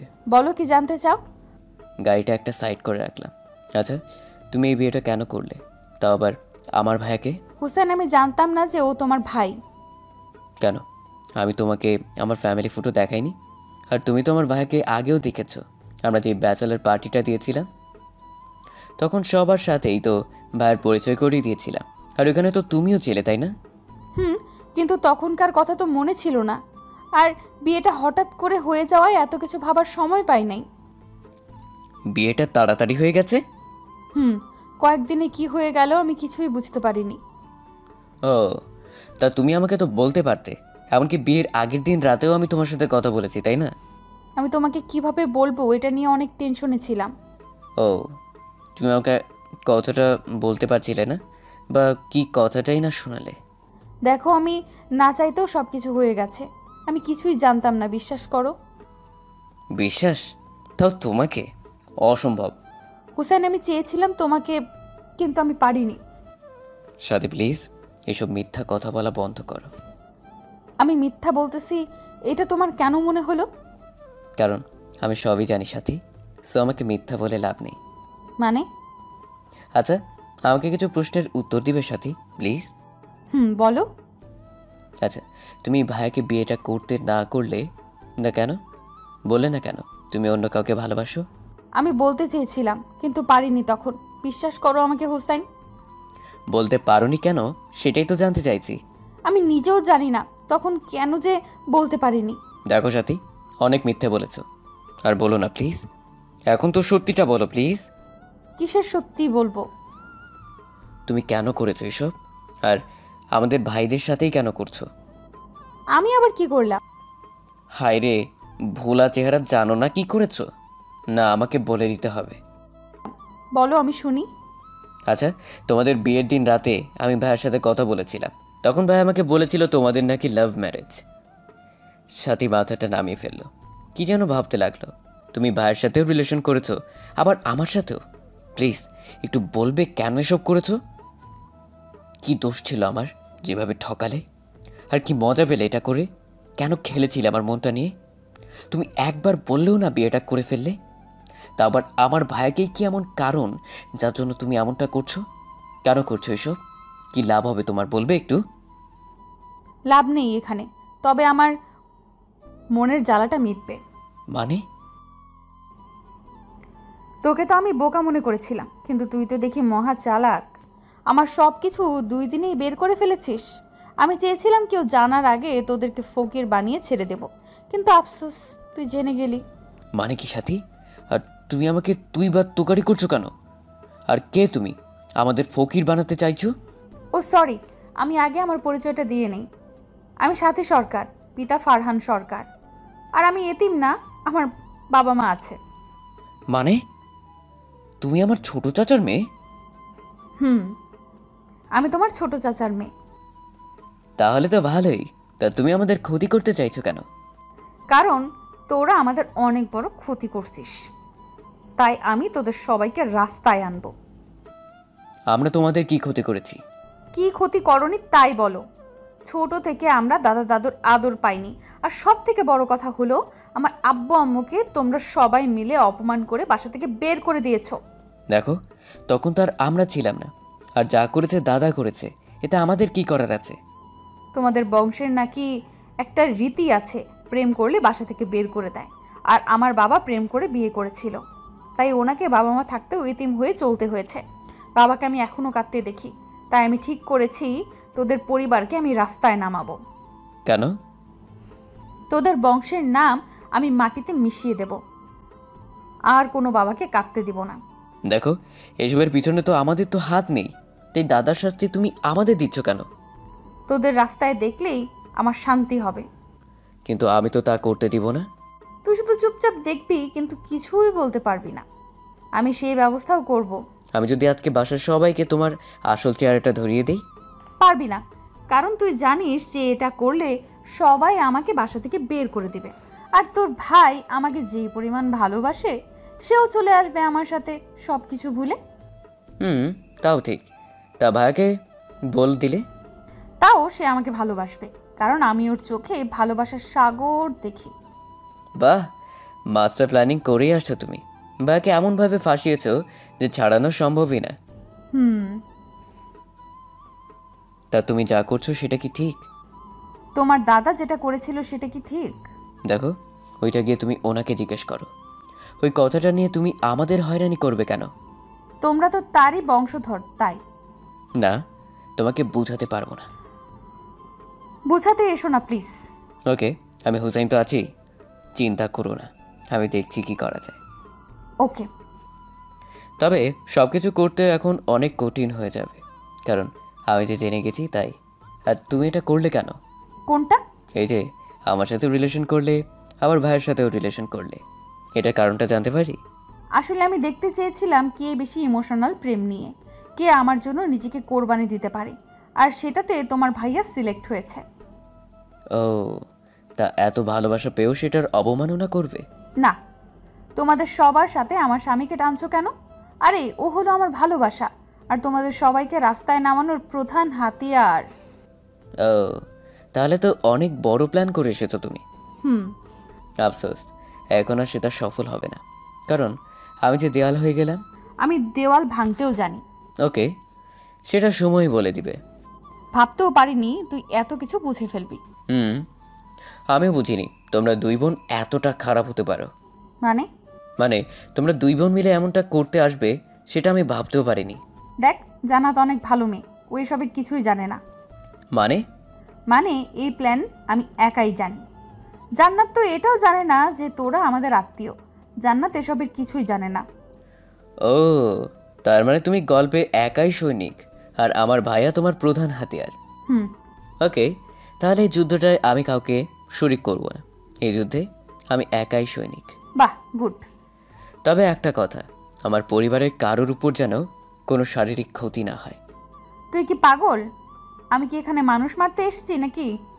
তাও ঠিক, কিন্তু যদি হয় তখন আমার ভিতরের ভিলেনটাকে দেখতে পাবে বলে দিলাম। আরে ধুর, আমি মারবো না তো, শুধু রাস্তায় নামাবো, কারণ ওদের সব অহংকার আমি মাটিতে মিশিয়ে দিব। ওকে, তোমার প্ল্যানগুলো ভালোভাবে হলেই ভালো হয়। আসার সময় একটাও কথা বললাম না। বাসায় এসে ভাবিকে নামিয়ে দিয়ে আমি সোজা চলে গেলাম অফিসে। সারাদিন কাজ শেষ করে বাসায় এসে ঢুকতেই দেখি সাথী বসে বসে দাদুর সাথে গল্প করছে। মনে মনে ভাবলাম, কি অভিনয় না এটা করতে পারে এই মেয়েটা। এইসব ভাবতে ভাবতেই রুমে চলে গেলাম। রুমে এসে বসে বসে ভাবতে লাগলাম, বাসার কাউকে এটা নিয়ে জানানো যাবে না, তাহলে ভাইয়ের উপরে প্রেশারটা যাবে। এমন আছে দাদু বাসা থেকে বেরও করে দিতে পারে, তাই এটাতে কাউকে কিছু না বলে যা করার আমাকেই করতে হবে। কি করা যায় এটা নিয়ে আমাকে চিন্তা করতে লাগলাম। এটা নিয়ে চিন্তা করছিলাম তখনই জান্নাত হুট করে রুমে চলে আসলো। ভাইয়া, আপনার কফি। থ্যাঙ্কস বলে ওর হাত থেকে মগটা নিয়ে নিলাম। জান্নাতকে দেখে মনে হলো ও আমার অনেক কাজে আসবে। আপাতত কিছু ইনফরমেশন বের করতে হবে।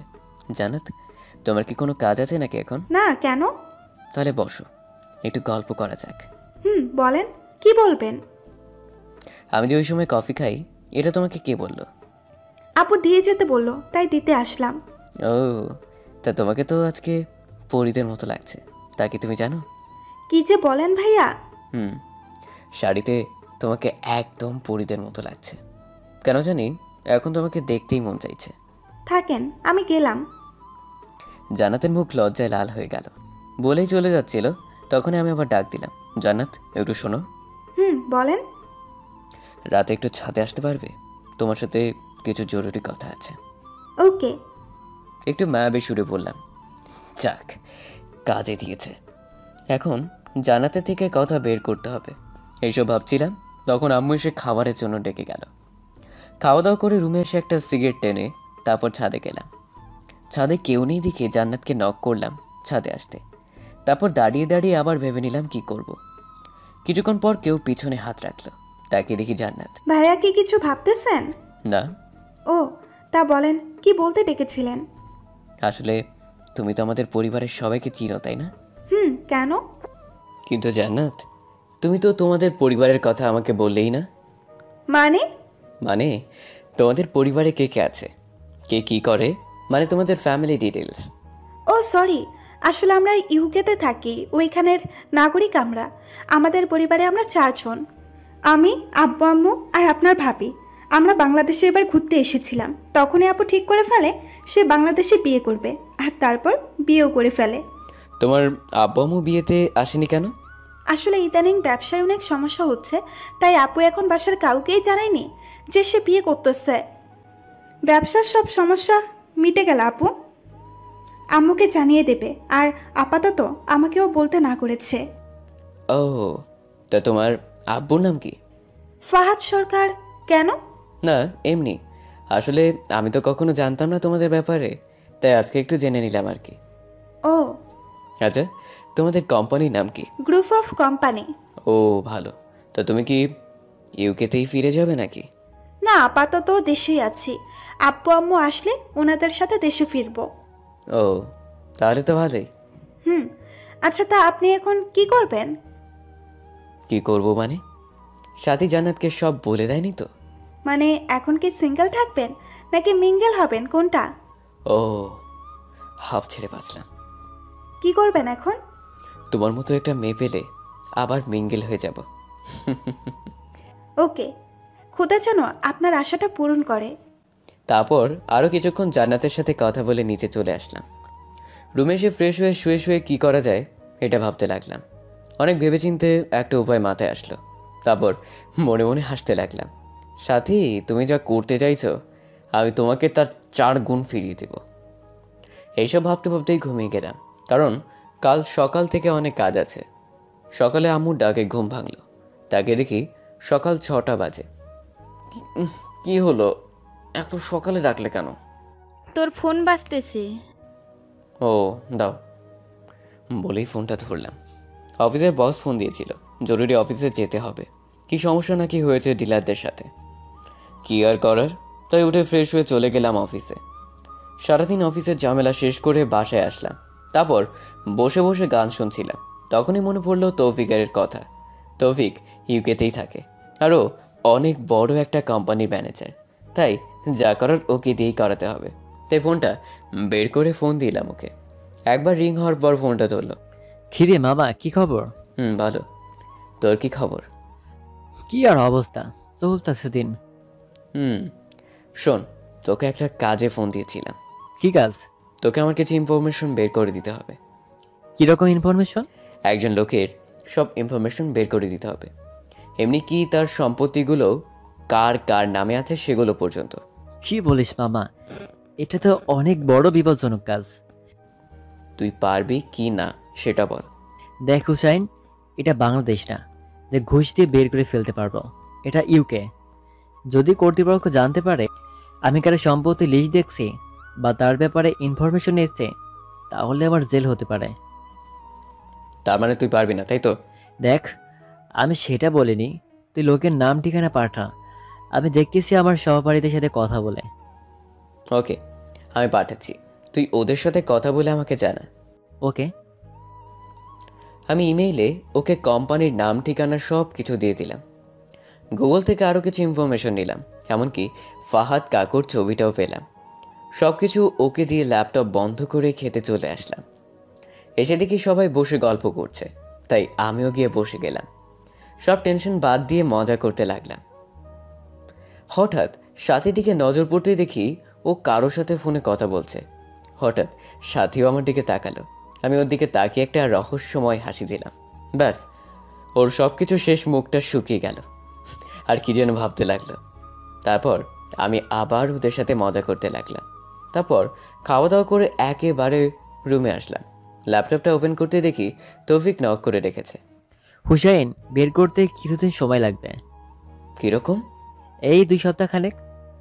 আসলে বুঝেছি তো, এগুলো সময়ের কাজ, আর এদেশে তো ঘুষ নেই না, আর যারা নেই তারা অনেক সেফলি কাজ করে, তাই কিছু সময় লাগবে। ওকে, কিন্তু যাই করিস একটু তাড়াতাড়ি, আর এই কথাটা যেন কেউ জানতে না পারে। আরে তুই চিন্তা করিস না, এটা জানাজানি হলে আমারই বিপদ হবে, সো তুই নিশ্চিন্তে ঘুমা। ওকে বলে ল্যাপটপ পাশে রেখে ঘুমিয়ে গেলাম। সকালে আম্মুর ডাকে ঘুম ভাঙলো। নাস্তা করে রেডি হতে লাগলাম অফিসে যাওয়ার জন্য। তখনই আম্মু দরজায় নক করলো। কিরে, রেডি হচ্ছিস? কেন? তুই যাওয়ার সময় জান্নাতকে একটু ড্রপ করে দিবি। কেন? জান্নাত কোথায় যাবে আবার? ওর নাকি একটা জরুরি ক্লাস আছে, তাই ওকে আজকে ভার্সিটিতে যেতে হবে। যাও, গিয়ে রেডি থাকতে বলো। ও রেডিই আছে, তুই যাওয়ার সময় ওকে নামিয়ে দিয়ে যাস, তাই হবে। ওকে। রেডি হয়ে নিচে গিয়ে দেখি জান্নাত রেডি হয়ে বসে আছে। ওকে দেখি মাথাটা চক্কর দিয়ে উঠল। তাকে দেখি জান্নাত আজকে অন্য দিনের চেয়ে অনেক সুন্দর হয়ে সেজেছে। চোখে কাজল, মাথার চুলগুলো সুন্দর করে গুছিয়ে রাখা, কপালে টিপটা আরও সুন্দর করে তুলেছে জান্নাতকে। এসব ভাবছিলাম, তখনই জান্নাত চোখের সামনে হালকা করে ওর চুড়ি নাড়া দিল। এতে আমি ভাবনা জগৎ থেকে বাইরে আসলাম। কি হলো, এভাবে আমার দিকে তাকিয়ে আছেন কেন? না, এমনি। চলো, এমনিতে লেট হয়ে যাচ্ছে। চলেন। তারপর দুজনে গাড়িতে এসে বসলাম। তারপর গাড়ি চালাতে লাগলাম আপন গতিতে। শুনলাম আজকে নাকি আপনার ইম্পর্টেন্ট ক্লাস আছে। আচ্ছা, তোমাকে একটা পার্সোনাল প্রশ্ন করি। বলেন। তোমার কি কোনো বিএফ আছে? ভাইয়া, এই দেশে আমরা মাত্র 4 মাস এসেছি, সো এখানে বিএফ থাকা অসম্ভব। তাহলে আজকে কিসের ক্লাস করতে যাচ্ছ? মানে যে মেয়েদের বিএফ থাকে না তাদের তো সাধারণত ইম্পর্টেন্ট ক্লাস থাকে না, তো তোমার আবার কি ক্লাস আছে? ও আসলে আজকে যাওয়ার কারণটা হলো এতদিন যে ক্লাসগুলো মিস করেছি সেইগুলো নোট করতে আনবো, আর সামনে তো এক্সাম, তাই সেটার চার্ট নিতে যাব। বিশ্বাস হচ্ছে না কেন জানি আমার। কেন? মানলাম ক্লাস করতে যাচ্ছেন, তাহলে এত সেজে গুজে কেন? তা একটা মডার্ন মেয়ে হয়ে কপালে টিপ, এটা হজম হচ্ছে না।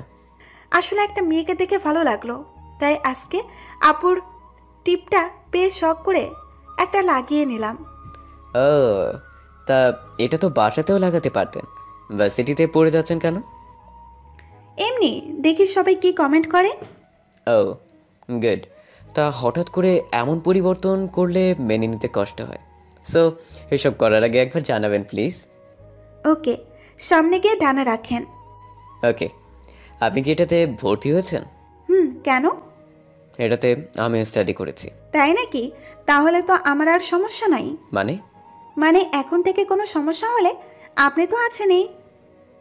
আসেন আমার সাথে বলে আমি ওর সাথে গাড়ি থেকে নামলাম। আপনি কি ভিতরে যাবেন নাকি? কেন, কোনো সমস্যা? না মানে আপনি গিয়ে কি করবেন? আপনার সব সমস্যা শেষ করে দিয়ে আসি। ওকে চলেন। ওর একটা বান্ধবী আসলো হঠাৎ করে। কিরে জান্নাত, তোর বোনের বিয়ে শেষ হলো? আপনি হুসাইন ভাইয়া না? আরে ভাইয়া কেমন আছেন? আর আপনি এখানে? একটু কাজ আছে তাই আসতে হলো। ওহ ভাইয়া, আপনার একটু হেল্প লাগবে আমার। কেমন হেল্প? আপনি একটু আপনার বন্ধুদের বলে দিবেন যেন আমাকে ডিস্টার্ব না করে। আচ্ছা আসো। ভাইয়া, আপনাদের পরীক্ষা বর্ষে আমরা এসে ভর্তি হই, তাই হয়তো আমাকে চিনতে পারেননি আপনি। কিছু না বলে সোজা ক্যান্টিনে চলে গেলাম। গিয়ে দেখি আমার সবগুলো ফ্রেন্ডসগুলো বসে আড্ডা দিচ্ছে। ওরা হলো বর্তমানে ভার্সিটির বড় ভাই। যাই হোক, ওরা আমাকে দেখেই আমার কাছে আসলো, এসে আমাকে জড়িয়ে ধরলো। জান্নাত অবাক হয়ে আমার দিকে তাকিয়ে আছে। আরে মামা, তুই এতদিন পর হঠাৎ ভার্সিটিতে? তোদের মনে পড়লো তাই চলে আসলাম। আচ্ছা, আই বস। মামা, আজকে একটু কাজ আছে তাই তাড়াতাড়ি যেতে হবে। চলে যাবি মানে? আর জান্নাতকে সাথে নিয়ে এসেছিস, কাহিনী কি? আসলে জান্নাত হলো আমার কাজিন, সো সবার সাথে আর যাই করিস ওকে যেন কেউ ডিস্টার্ব না করে। নাফিস আমার মুখের দিকে হা করে তাকিয়ে আছে, মনে হচ্ছে অনেক বড় শখ খেয়েছে। কি হলো, এভাবে তাকিয়ে আছিস কেন? না এমনি। আচ্ছা ভাবি, আপনি যান, কেউ আপনাকে ডিস্টার্ব করবে না। কেউ যদি করে তাহলে আমাকে বলবেন, তাহলেই হবে। ওই ভাবি কে? নাফিস আমার দিকে তাকালো। আমি ইশারায় সরি বলতে বললাম। ও সরি, মুখ ফসকে বের হয়ে গেছে। জান্নাত, তুমি যাও, আর সমস্যা হলে আমাকে জানিও। ওকে। জান্নাত ঠাস করে আমার দিকে ঘুরে তাকালো। কিরে মামা, কাহিনীটা কি বলতো? কিসের কাহিনী? এই প্রথম তুই কোনো মেয়ের জন্য সুপারিশ করলি। তুই তো এমন ছিলি না। আরে এমনি, ওর যেন সমস্যা না হয় তাই বললাম আর কি। ও তা তুই জান্নাতকে ভাবি বললি কেন? আরে আমি তো ভাবছিলাম জান্নাতকে হয়তো তুই বিয়ে করবি। না হলে এভাবে কলেজে এসে আমাদেরকে দেখিয়ে বলে যেতিস না যে ওকে ডিস্টার্ব করিস না। একটা ফোন করলেই তো হতো। আরে যাচ্ছিলাম এইখান দিয়ে, ভাবলাম তোদের সাথে দেখা করে যাই।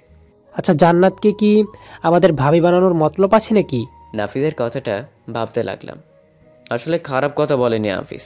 সাথীর বড় হাতিয়ার হলো আমার ভাইয়া, আর এটাই হলো আমার কমজোরির জায়গা। সাথীকে দমাতে হলে ওর একটা কমজোরির জায়গা রাখতে হবে, নাহলে পরেও শক্তিশালী হয়ে যাবে। আর জান্নাত হলো সেই কমজোরিটা। এমনিতেও আমার একটা হাতিয়ার লাগবে, সো জান্নাতকে হাতিয়ার বানাতেই হবে। এসব ভাবছিলাম, তখনই নাফিসের ভাবনার জগৎ থেকে বেরিয়ে আসলাম। কিরে, কি এত ভাবছিস? জান্নাত কি হবে নাকি আমাদের ভাবি? তোর কতটা ভালো লাগছে ভেবে দেখবো। ওকে মামা, তাই এখন কি করবি? অফিসে যেতে হবে। ওকে, কিন্তু মাঝে মাঝে আসিস। ওকে, আর বাকিগুলো কই? ওরা আজকে আসবে না, তাই আমাকেই সামলাতে হবে। ওকে। তাহলে আরেকদিন আসিস। ওকে বলেই সেখান থেকে চলে আসতে লাগলাম। আসার সময় দেখি জান্নাত আমার দিকেই আসছে, তাই আমিও দাঁড়ালাম। কি হলো, কিছু বলবেন? থ্যাঙ্কস উপকার করার জন্য। ওয়েলকাম। আচ্ছা এখন যাই, না হলে অফিসের জন্য লেট হয়ে যাবে। ওকে, কিন্তু বিকেলে যাওয়ার সময় নিয়ে যাবেন। ওকে আসি বলেই সেখান থেকে চলে আসলাম। সারাদিন অফিস শেষ করে বাসায় আসার সময় জান্নাতকে আনতে গেলাম। গিয়ে ফোন দেওয়ার পর জান্নাত নিচে নেমে আসলো। কোনো কথা না বলে গাড়িতে উঠে বসে গেল। কেমন কাটলো আজকে? ভালোই। আপনাকে নাকের আগায় রাগ লেগে আছে কেন? এমনি। কেউ কিছু বলেছে? না। তাহলে ভাবে রাগ করে আছেন কেন? এমনি। আচ্ছা, রাগটা কি আমার উপর নাকি অন্য কারোর উপর? আপনার উপর। ও, তাহলে তো আর সমস্যা নেই। ওই, আপনি আগে কি কলেজে র্যাগিং এর লিডার ছিলেন? না, কে বলেছে আপনাকে? মিথ্যে বলেন কেন? আপনার ব্যাপারে আজকে সব জেনেছি আমি। কি জেনেছেন? এই ভার্সিটিতে গিয়ে কি কি কাজ করতেন। কি করতাম? এই মেয়েদের র্যাক দিতেন। সব স্যার ম্যাডাম আপনাকে ভয় পেত। যাকে মন চাইতো তাকেই মারতেন। আরো অনেক কিছু। ওই সময় রাজনীতি করতাম, তাই একটু করতাম আর কি। কিন্তু এগুলো আপনাকে কে বলেছে? কে বলেছে সেটা আপনাকে বলতে যাব কেন? আমার এত গুণ গাইলো, তাকে দেখবো না একবার? থাক, দেখতে হবে না। আরে ওই সময়ের কথা বাদ দেন, এখন তো এসব ছেড়ে দিয়ে ভালো হয়ে গেছি, তাই না? তা ঠিক। আপনার কপালের টিপটা কোথায়? ফেলে দিয়েছি। কেন? নষ্ট হয়ে গেছে তাই। ও, তবে টিপার শাড়ি পরলে আপনাকে অসম্ভব সুন্দর লাগে। ও তাই নাকি? তাহলে আজকে রাতে পরে ট্রাই করব। কোনটা বলেন? এটা আপনার ইচ্ছে। ওকে। কথা বলতে বলতে বাসায় চলে আসলাম। তারপর গাড়িটা পার্ক করে ভিতরে আসলাম। এসে দেখি ভাইয়া ওরাও চলে এসেছে, আর দাদু সবাইকে নিয়ে গল্প করছে। কিরে, আজকে এত তাড়াতাড়ি চলে আসলি? মাথাটা ব্যথা করছে তাই চলে আসছি। ও, তা মেডিসিন খেয়েছিলি? আম্মু, তুমি একটু এসে মাথাটা টিপে দিয়ে যাও তো। তুই গিয়ে ফ্রেশ হ, আমি আসতেছি। ওকে বলে উপরে চলে গেলাম। রুমে গিয়ে শাওয়ার নিয়ে এসে খাটে শুয়ে রইলাম। কিছুক্ষণ পর আম্মু এসে মাথাটা টিপে দিয়ে গেল। তারপর হালকা কিছুক্ষণ ঘুমিয়ে নিলাম। হঠাৎ কারো ডাকে ঘুম ভাঙলো। তাকিয়ে দেখি জান্নাত সামনে দাঁড়িয়ে, তাও শাড়ি পরে আর কপালে ছোট্ট একটা টিপ। মনে হচ্ছিল কোন এক পরী আমার সামনে দাঁড়িয়ে আছে আর মুচকে মুচকে হাসছে। ওই, আপনার ঘুম ভাঙছে? কেন? এত কষ্ট করে পড়ছি আর আপনি নাকি এখানে পড়ে ঘুমাচ্ছেন? সরি, মাথাটা একটু ব্যথা করছিল তাই আর কি একটু ঘুমিয়েছিলাম। এখন কি অবস্থা? ভালোই। আজকে সবাই প্ল্যান করতেছে বাইরে ডিনার করবে। কোনটা বলে? ভালোই। তাহলে আর কি উঠে রেডি হয়ে নেন, না হলে আন্টি এসে ঢাকিয়ে রেডি হতে পাঠাবে। কিছু না বলে একটা মুচকি হাসি দিয়ে উঠে চলে গেলাম ওয়াশরুমে। ফ্রেশ হয়ে এসে দেখি জান্নাত চলে গেছে, তাই রেডি হয়ে ছাদে গিয়ে দাঁড়িয়ে সিগারেট দৌড়িয়ে টানতে লাগলাম। কিছুক্ষণ পর হঠাৎ কেউ পেছন থেকে বলে উঠল, টেনশন কি বেশি হয়ে গেছে? পেছনে ফিরে দেখি সাথী দাঁড়িয়ে আছে। না, প্ল্যান করছি। আমি তো আর আগে থেকে প্ল্যান করিনি, তাই এখন একটু ভাবছি আর কি। লাভ নেই। সেটা সময় না হয় বলবে। ও ভালো কথা, তোমাকে নিচে ডাকতেছে। বাসার সবাই নাকি আজকে বাইরে ডিনার করবে, তাই তোমাকে রেডি হতে বলেছে আম্মা। আমি রেডি হয়ে আছি। ও তাহলে তো ভালোই। আচ্ছা আমি এখন আসি। আমি দাঁড়িয়ে দাঁড়িয়ে আবার সিগারেট টানায় মন দিলাম। সিগারেট শেষ করে রুমে এসে মোবাইলটা নিয়ে নিচে গেলাম। মোটামুটি সবাই রেডি। আমি গিয়ে ভাইয়ের পাশে বসে গেলাম। কি রে, তুই এত তাড়াতাড়ি রেডি হয়ে গেলি? তা হঠাৎ করে এমন অদ্ভুত ডিসিশন নিলা যে? কোন ডিসিশন? এই যে আজকে বাইরে খেতে যাওয়ার প্ল্যান। আরে আজ দাদুর সাথে বাজি লেগেছিলাম আর বাজিতে হেরে গিয়েছি, তাই শর্ত অনুযায়ী সবাই মিলে আজ বাইরে খেতে যাব। কিসের বাজি? আমি বলেছি তোর ভাবির হাতের রান্নার স্বাদ ভালো না, আর দাদু বলেছে। থাক, আর বলতে হবে না, আমি বুঝে গেছি। আচ্ছা, তোমাদের কি আর কাজ নেই এসব বাজি লাগা ছাড়া? আছে, কিন্তু সেগুলো শেষ। মনে মনে ভাবতে লাগলাম, আরও মাথায় উঠাও বড় বউকে। তারপর যখন আছাড়টা দিবে না, তখন বুঝবে কত ধানে কত চাল। আর দাদুর উপর রাগটা উঠতেছে। কি দরকার এত আদর করার? বুড়ির জামাইয়ের কারণে আজকে এই সমস্যাটায় পড়তে হয়েছে। কিরে হোসাইন, কি এত ভাবতেছিস? বাস আসলে সেটা কিভাবে নিব? কি? না কিছু না, আব্বুর সাথে কথা বলছিলাম তখনই। কিরে, কি করবি না? ও ভাইয়া, তুমি? তা কি করবি না বলতেছিলি? ভাবি জিজ্ঞেস করছিল বিয়ে করব কিনা। আমি বললাম সময় হলে করব না হয়। ও, তা আজকে কি তোর অফিস আছে নাকি? কেন? শুক্রবারও অফিস করা শুরু করলি নাকি? আজকে শুক্রবার। ফ্রেশ হয়ে নিচে আই, সবাই একসাথে নাস্তা করব। তোমরা যাও, আমি আসছি বলে উঠে ফ্রেশ হতে চলে গেলাম। ফ্রেশ হয়ে এসে রেডি হচ্ছিলাম, তখনই মোবাইলটা টুম করে উঠল। মোবাইল নিয়ে তাকিয়ে দেখি সাজ্জাদ টেক্সট দিয়ে রেখেছে, ভাইয়া আজকে রাত 8টায় মুজিবনগর পার্কে চলে আসবেন। ওকে বলে মোবাইলটা রেখে দিলাম। তারপর রেডি হয়ে নিচে চলে গেলাম। গিয়ে দেখি সবাই বসে আছে। ও আসছিস, আয় বস এখানে। বলে আব্বুর পাশে বসে গেলাম। শুনলাম তুই নাকি কোন মেয়েকে পছন্দ করিস, তা কে সে? আছে একজন, সময় হলে বলবো। এবার তো তোর বিয়ে করার পালা, তো বল কবে মেয়েকে আমাদের দেখাবি? নাস্তা খাবো না, চলে যাব। আচ্ছা খা।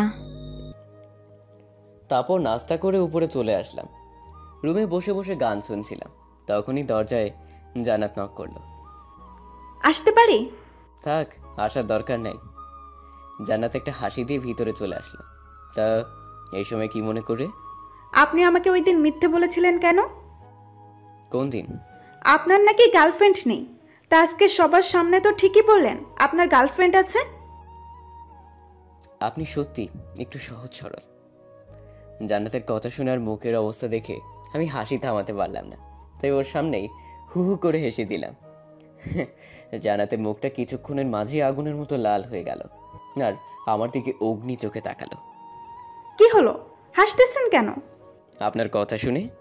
কেন, আমি আবার কি বললাম? আপনি জানেন আমার গার্লফ্রেন্ড নাই, তারপর এসে জিজ্ঞেস করতেছেন।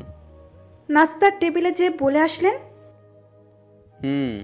সেটা বলেছি মিথ্যে, কারণ এই কথাটা না বললে না ওরা ভাইয়ের মতো আমাকেও ধরে বিয়ে করিয়ে দেবে।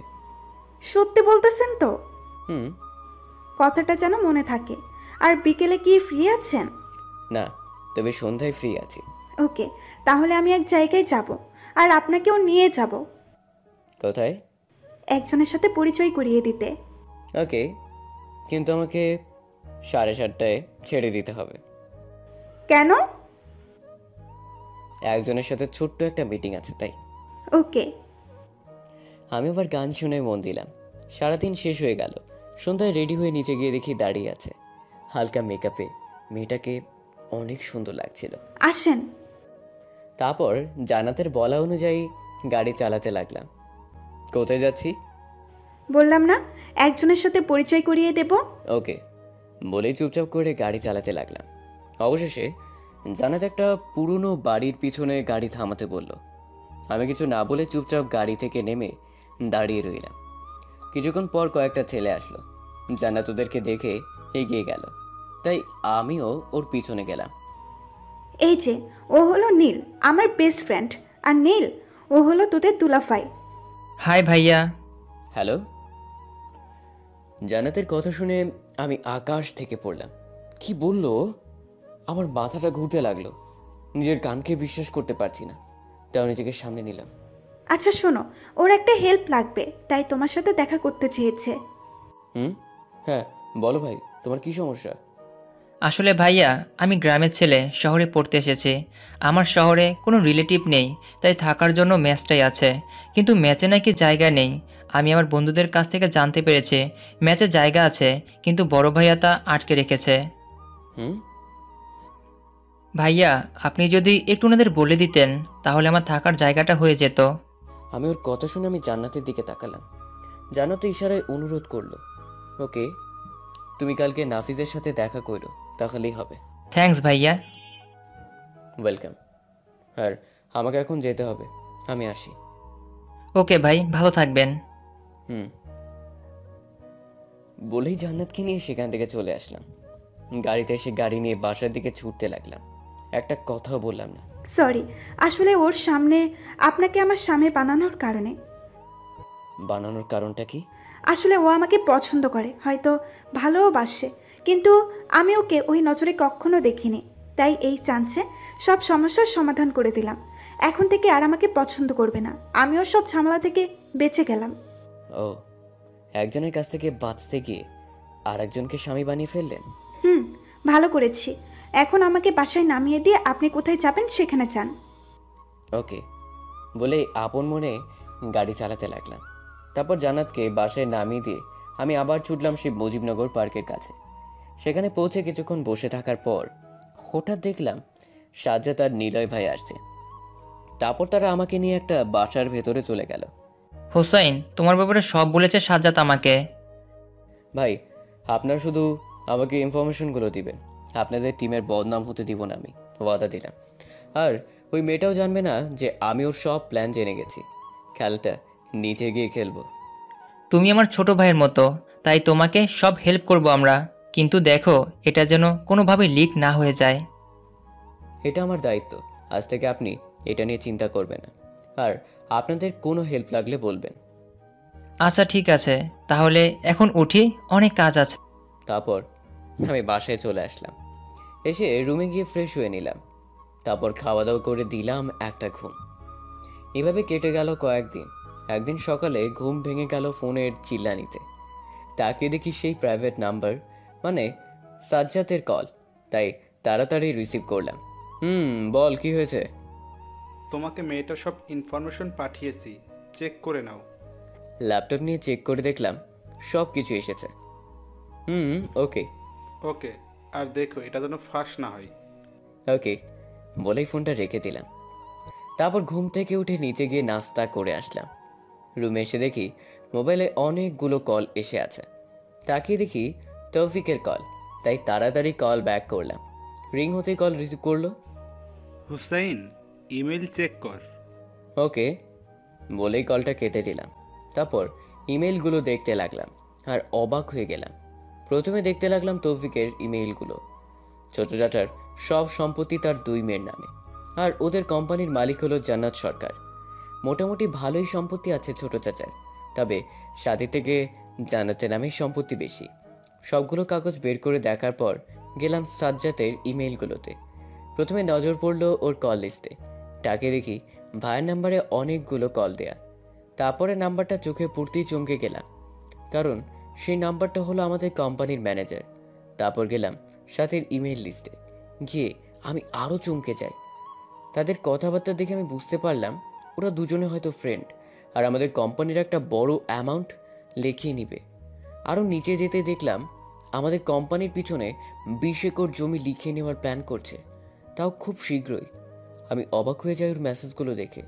তারপর কি করব সেটা নিয়ে ভাবতে লাগলাম। অবশেষে কোনো উপায় না পেয়ে আমি একটা প্ল্যান করলাম। তারপর আমি ফোনটা হাতে নিলাম, নিয়ে কল দিলাম নাফিসকে। কিছুক্ষণ পর ফোনটা রিসিভ করলো। কিরে মামা, এখন কল দিলি? শোন, কিছুদিনের জন্য তোদের সবার কাজ আছে। কি কাজ? তোরা আজ থেকে আমাকে কিছু কাজ করে দিতে হবে। তোদের পুরো মাসের খরচ আমি দিব, এটা নিয়ে চিন্তা করিস না। আরে কি বলিস মামা, বল তোর কি হেল্প লাগবে? শোন, তোরা সবাই আড্ডাখানায় চলে আয়, আমি কিছুক্ষণের ভিতরেই আসছি। বলে ফোনটা কেটে দিলাম। তারপর রেডি হয়ে চলে গেলাম সেখানে।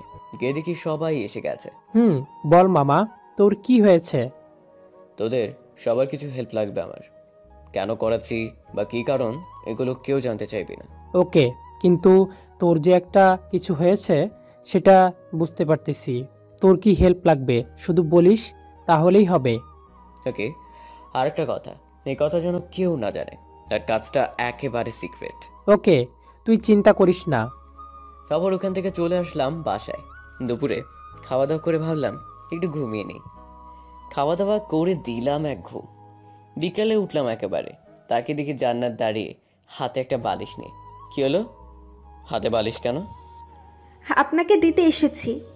কেন? ওই সুতার কাজ শিখেছি, আর তাই আজকে একটা বালিশে আর্ট করেছি, তাই প্রথমটা আপনাকে দিতে এসেছি। দেখি কি আর্ট করেছেন।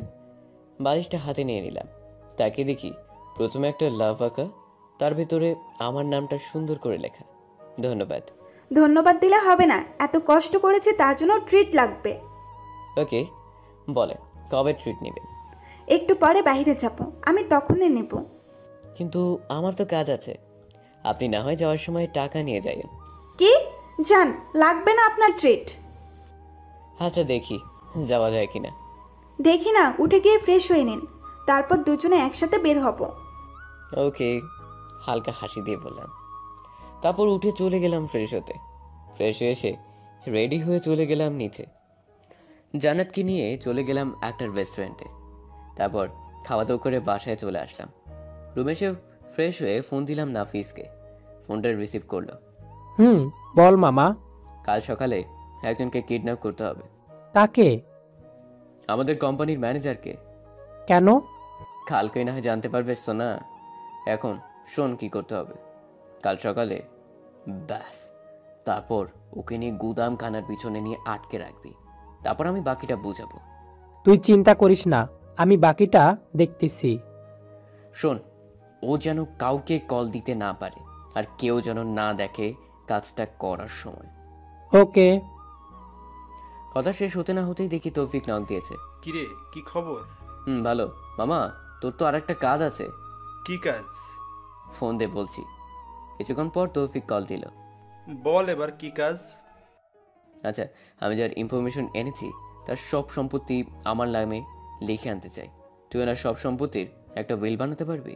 মামা, তোর মাথা ঠিক আছে? কেন, কি হয়েছে? আরে, এটা করতে গেলে হাজারো ঝামেলার মোকাবেলা করতে হবে। আর সব থেকে বড় কথা হলো, ওনার সম্পত্তির আগে থেকেই একটা উইল আছে। সেটা হলো ওরা এক বোন আরেক বোনকে সম্পত্তি দিতে পারবে, বাইরের কোনো লোককে না, এমনকি তার স্বামীকেও না। তাই নাকি? আমার ছোট চাচা তো হেভি ব্রেনি লোক, শালা হিটলার হওয়ার যোগ্য। তাই এই চিন্তা বাদ দে। ওকে, তুই একটা কাজ কর, বড় বোনের সব সম্পত্তি ছোট বোনকে লিখে দিয়েছে এমন একটা উইল কর। ওকে, কিন্তু তার জন্য ছোট বোনের একটা সিগনেচার লাগবে। তুই কাগজটা পাঠা, আমি বাকিটা দেখছি। আমি উকিলের সাথে কথা বলে সব জানাচ্ছি। ওকে বলেই ফোনটা রেখে দিলাম। তারপর আব্বুর রুমে গেলাম, আব্বুর চেকবুক নিয়ে নিলাম। তারপর সেটাতে কিছুটা কারসাজি করে বারান্দায় গেলাম, গিয়ে চুপচাপ দাঁড়িয়ে রইলাম। কিরে, কিছু বলবি? আমার কিছু টাকা লাগবে। তো এখানে দাঁড়িয়ে আছিস কেন? যা গিয়ে চেকবুক এনে দে, আমি সাইন করে দিতেছি। ওকে বলেই রুমে যাওয়ার অ্যাক্টিং করে আবার চেকবুক আর আমার প্ল্যান করা কলমটা নিয়ে বারান্দায় আসলাম।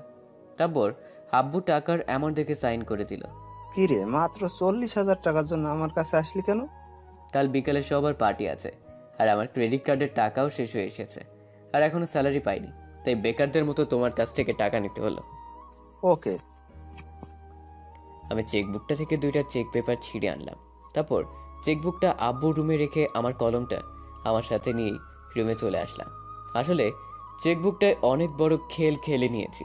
আমি যে চেকটায় সাইন করিয়েছি তার নিচেরটায় 15 লাখ টাকার একটা অ্যামাউন্ট ছিল, আর এটার সব সফল হলো আমার কলমের, কারণ এটার পাওয়ার একটাই, উপরের পেজে যা লিখবে তার নিচেরটাও হুবহু উঠে যাবে। তা এখন 2টো চেকই আমার হাতে, আর কাল সকালে শুরু হবে একটা ঝামেলা। এসব শেষ করে ফ্রেশ হয়ে নিচে গিয়ে সবার সাথে হালকা কিছু মুখে দিয়ে রুমে চলে আসলাম। তারপর রুমে শুয়ে শুয়ে ভাবতে ভাবতেই ঘুমিয়ে গেলাম। সকালে ফোনে চিল্লানিতে ঘুম ভাঙলো, তাকে দেখি নাফিস ফোন দিয়েছে, তাই তাড়াতাড়ি উঠে ফোনটা রিসিভ করলাম। কিরে, ঘুম ভাঙছে? তা কাজটা হয়েছে মাম্মা? শালারে গুদামে আটকায় রাখছি, তুই আই, আমি আছি এখানে। ওকে বলে ফোনটা কেটে দিয়ে চলে গেলাম ওয়াশরুমে। সকাল সকাল রেডি হয়ে চলে আসতে দেখে আম্মু ডাক দিল। কিরে, কোথায় যাচ্ছিস? বন্ধুদের সাথে আজকে পার্টি আছে, তাই এখন একটু যেতে হবে। কিন্তু অফিসের ব্যাগ নিয়ে কোথায় যাচ্ছিস? সেখান থেকে অফিসে চলে যাব, আসি এখন, বাই বলেই বাসা থেকে বেরিয়ে চলে আসলাম। তারপর সোজা চলে গেলাম গুদাম ঘরে, গিয়ে দেখি নাফিস বসে আছে। আমাকে দেখে নাফিস আসলো। আচ্ছা, একে এখানে আনার কারণটা কি বলতো? বলতেছি, আগে বল ওই শালা কোথায়? ভিতরে বেঁধে রেখেছি। ওকে আয়, তোকে সব খুলে বলতেছি। নাফিসকে নিয়ে গিয়ে একটা টুলে বসলাম। বল, কাহিনী কি? শোন তাহলে। নাফিস প্রথম থেকে সবকিছু খুলে বললাম। এবার বুঝলি তো? শালাকে আগে মারবো, তারপরে তোর বাসায় গিয়ে তোর ভাবিকে মারবো। আরে পাগল থাম, ও তো প্রথমত আমার ভাবি, তারপর আমার চাচাতো বোন, আর ওর রাগ করাটা স্বাভাবিক। তাই বলে তোদেরকে এভাবে নিচে নামানোর প্ল্যান করতেছে? আর আমি ওর সব রাগ ভেঙে দিব, তুই দেখিস। ওকে ভাইয়ের একটা লক্ষ্মী বউ বানাবো আমি। ওকে, তুই শুধু বলবি কি করতে হবে, বাকিটা আমি দেখে নিব। চল গেমের প্রথম পর্বটা খেলে যাই, তারপর দুপুরে বাকিটা খেলবো। আচ্ছা আই। আসলে আমাদের ম্যানেজার একজন ইয়াং ছেলে, বয়স আমার সমান বা তার একটু বড়। রুমে ঢুকতে আমার দিকে তাকালো। অনেক মেরেছে হয়তো নাফিস, চোখ মুখ দেখেই বোঝা যাচ্ছে। স্যার দেখেন না, ওরা সবাই মিলে উঠিয়ে এনেছে, আমি কিছুই করি নেই। ওরা কে বা কারা আমি তাও জানি না। আমি ওদেরকে বলেছি তোকে উঠিয়ে আনতে। কি? শালা, আমাদের কোম্পানিতে কাজ করিস আবার আমার বাবার ক্ষতি করতে লেগে আছিস? সাথী তোকে কত দিবে বলে শোক করাচ্ছে? স্যার কে সাথী? আচ্ছা, মনে পড়তেছে না? তাহলে এগুলো দেখ। বলে ওদের কথার কিছু রেকর্ডিং চালু করলাম। ম্যানেজার শুনে বড় সড়ো ধাক্কা খেলো, তারপর মাথা নিচু করে বসে গেল। কি হলো, এবার চিনতে পেরেছিস? স্যার প্লিজ, এসবে আমার কোনো দোষ নেই। ম্যাডাম আমাকে টাকার লোভ দেখে হিসাব করতে বলেছে। বুঝলাম। তা কত দিবে বলেছে? বলেছিল 10 লক্ষ টাকা দিবে আর চাকরিতে রাখবে সারা জীবন। ও, তাহলে 15 লক্ষ টাকা তো তোর জন্য অনেক বেশি, তাই না? একটা কাজ কর, তুই এখন ব্যাংকের ম্যানেজারকে ফোন দিয়ে বলবি 15 লক্ষ টাকার চেক পাঠাচ্ছি, সেটার ক্যাশ যেন দিয়ে দেয়। কেন স্যার? তুই আজ থেকে আমাদের হয়ে কাজ করবি, আর এই টাকাটা তোর অ্যাডভান্স। কথাটা শুনে ছেলেটার মুখটা ঝলমল করে উঠল, কিন্তু ও জানে না আমি কি ভাবছি। ওকে স্যার, আপনি যা বলবেন তাই করব। আপাতত ফোন করে ব্যাংকে ফোন করে বল টাকাটা দিয়ে দিতে। কিন্তু স্যার এটার জন্য তো চেক লাগবে। চেক আছে আমার কাছে, তুই শুধু ফোন করে বললেই হবে। আমার ফোন তো ওরা নিয়ে গেছে। নাফিজার ফোনটা এনে আমার হাতে দিল। নে, এবার ফোন কর। হাত তো বাঁধা। সমস্যা নেই, আমি কল দিচ্ছি, তুই শুধু কথা বল। তারপর ব্যাংক ম্যানেজারকে কল দিয়ে ফোনটা ওর কানে ধরলাম। ফোন রিসিভ করার পর ছেলেটা বলল লোক গেলে টাকাটা দিয়ে দিতে। তারপর আমি ফোনটা কেটে দিলাম। তারপর নাফিজকে নিয়ে বাহিরে চলে আসলাম। পিছন থেকে ছেলেটা ডাকছিল আর বলছিল, স্যার আমি তো এখন আপনাদের দলে, আমাকে ছেড়ে দিন এবার। কিছু না বলেই বাহিরে চলে আসলাম আমরা। ছেলেটাকে কি ছেড়ে দিব? তুই কি পাগল? আরে ওকে দিয়েই তো আমাদের সব প্ল্যান করতে হবে। ওকে ছাড়লে সব কিছু শেষ হয়ে যাবে। এখন তুই শুধু ওকে দেখে রাখবি আর মোবাইলটা বন্ধ করে রাখবি। আর এই নে চেকটা। চেক দিয়ে আমি কি করব? চেকটা নিয়ে টাকা তুলে নিয়ে আসবি, আর এমন লোকে পাঠাবি যেন ওদেরকে কেউ না চিনে, আর মুখ যেন সহজে কেউ দেখতে না পায়। ওকে, তুই চিন্তা করিস না। শোন, আমি এখন অফিসে চলে যাই, দুপুরে এসে আর একটা খেল খেলবো। ওকে। আর ওর দিকে কড়া নজর রাখিস, আর মারিস না, আর পালাতে যেন না পারে ওইদিকে খেয়াল রাখিস। বলেই চলে গেলাম অফিসে। অফিসে গিয়ে কাজ করছিলাম, তখনই মোবাইলে কল আসলো। তাকে দেখে জান্নাত কল দিয়েছে, তাই ফোনটা রিসিভ করলাম। আপনি কোথায়? অফিসে। কেন? সারা সকাল আপনাকে কোথাও খুঁজে পাইনি, তাই ফোন দিলাম। আমাকে খুঁজতেছিলেন কেন? এমনি আপনাকে দেখতে মন চাইতেছিল তাই। ও, বিকেলে বাসে আসলে মন ভরে দেখে নিন কেমন। সারাটা দিন না দেখে থাকতে হবে? আমি কি আপনার প্রিয় কেউ হয়ে গেছি নাকি? এটা মনে হলো কেন? না, যেভাবে বললেন সারাদিন না দেখে থাকতে হবে, তাতে কি বুঝবো বলেন? এত বেশি বোঝার দরকার নেই। আপনি এখন একটু ভার্সিটিতে আসতে পারবেন? কেন? এমনি আজকে ক্লাস করতে মন চাইতেছে না, তাই আপনাকে নিয়ে ঘুরতে বের হব। কিন্তু দুপুরে তো আমার কাজ আছে। ওই এত কাজ কাজ করেন কেন? আমি কি আপনাকে সারাদিন আটকে রাখবো নাকি? ওকে, আমি আসছি বলেই ফোনটা রেখে দিলাম। তারপর অফিস থেকে বেরিয়ে চলে গেলাম ভার্সিটির সামনে। গিয়ে দেখি ও দাঁড়িয়ে আছে। বলুন, কোথায় যাবেন এই দুপুরে? আজকে আপনার পছন্দের জায়গায় যাব। আমার পছন্দের জায়গা মানে? মানে আপনার পছন্দের জায়গায় আমি আর আপনি গিয়ে ঘুরে আসব। আমার পছন্দের জায়গাটা সন্ধ্যায় খুব ভালো সাজে, এখন কোনো কিছুই পাবো না। ওকে, তাহলে সন্ধ্যায় যাব। আপাতত চলেন, হালকা কিছু খেয়ে নেই, সকাল থেকে কিছুই খাইনি। কিছু খাননি কেন? আজকে উঠতে একটু দেরি হয়ে গেছে, তারপরে আপনাকে খুঁজতে গিয়ে ভার্সিটির টাইম হয়ে গিয়েছিল, তাই খাওয়ার সময়টাই পাইনি। ও আছেন, তাহলে কোথাও গিয়ে খেয়ে নিই। চলেন। সকাল থেকে এখনো কিছু খাইনি, তাই ভাবলাম কিছু খেয়ে নেওয়া ভালো। তারপর দুজনে গেলাম একটা রেস্টুরেন্টে, হালকা কিছু খাওয়া দাওয়া করে নিলাম। এবার বলেন আমাকে কেন সকালে খুঁজছিলেন? বলা যাবে না। ওকে, তাহলে চলেন, আপনাকে ভার্সিটিতে নামিয়ে দিয়ে আমাকে একটু অফিসে যেতে হবে। ওকে চলেন। তারপর জান্নাতকে ভার্সিটিতে নামিয়ে দিয়ে আসতে লাগলাম।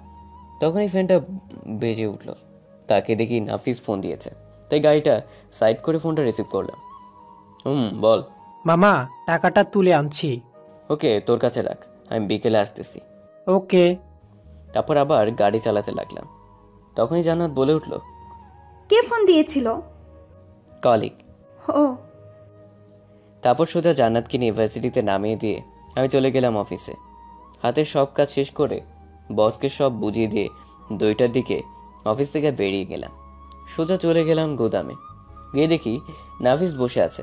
আমাকে দেখে উঠে আসলো। কিরে, কি অবস্থা ছেলেটার? বেঁধে রেখেছি। আয়, লাস্ট ম্যাচ খেলে দিয়েই যাই। চল।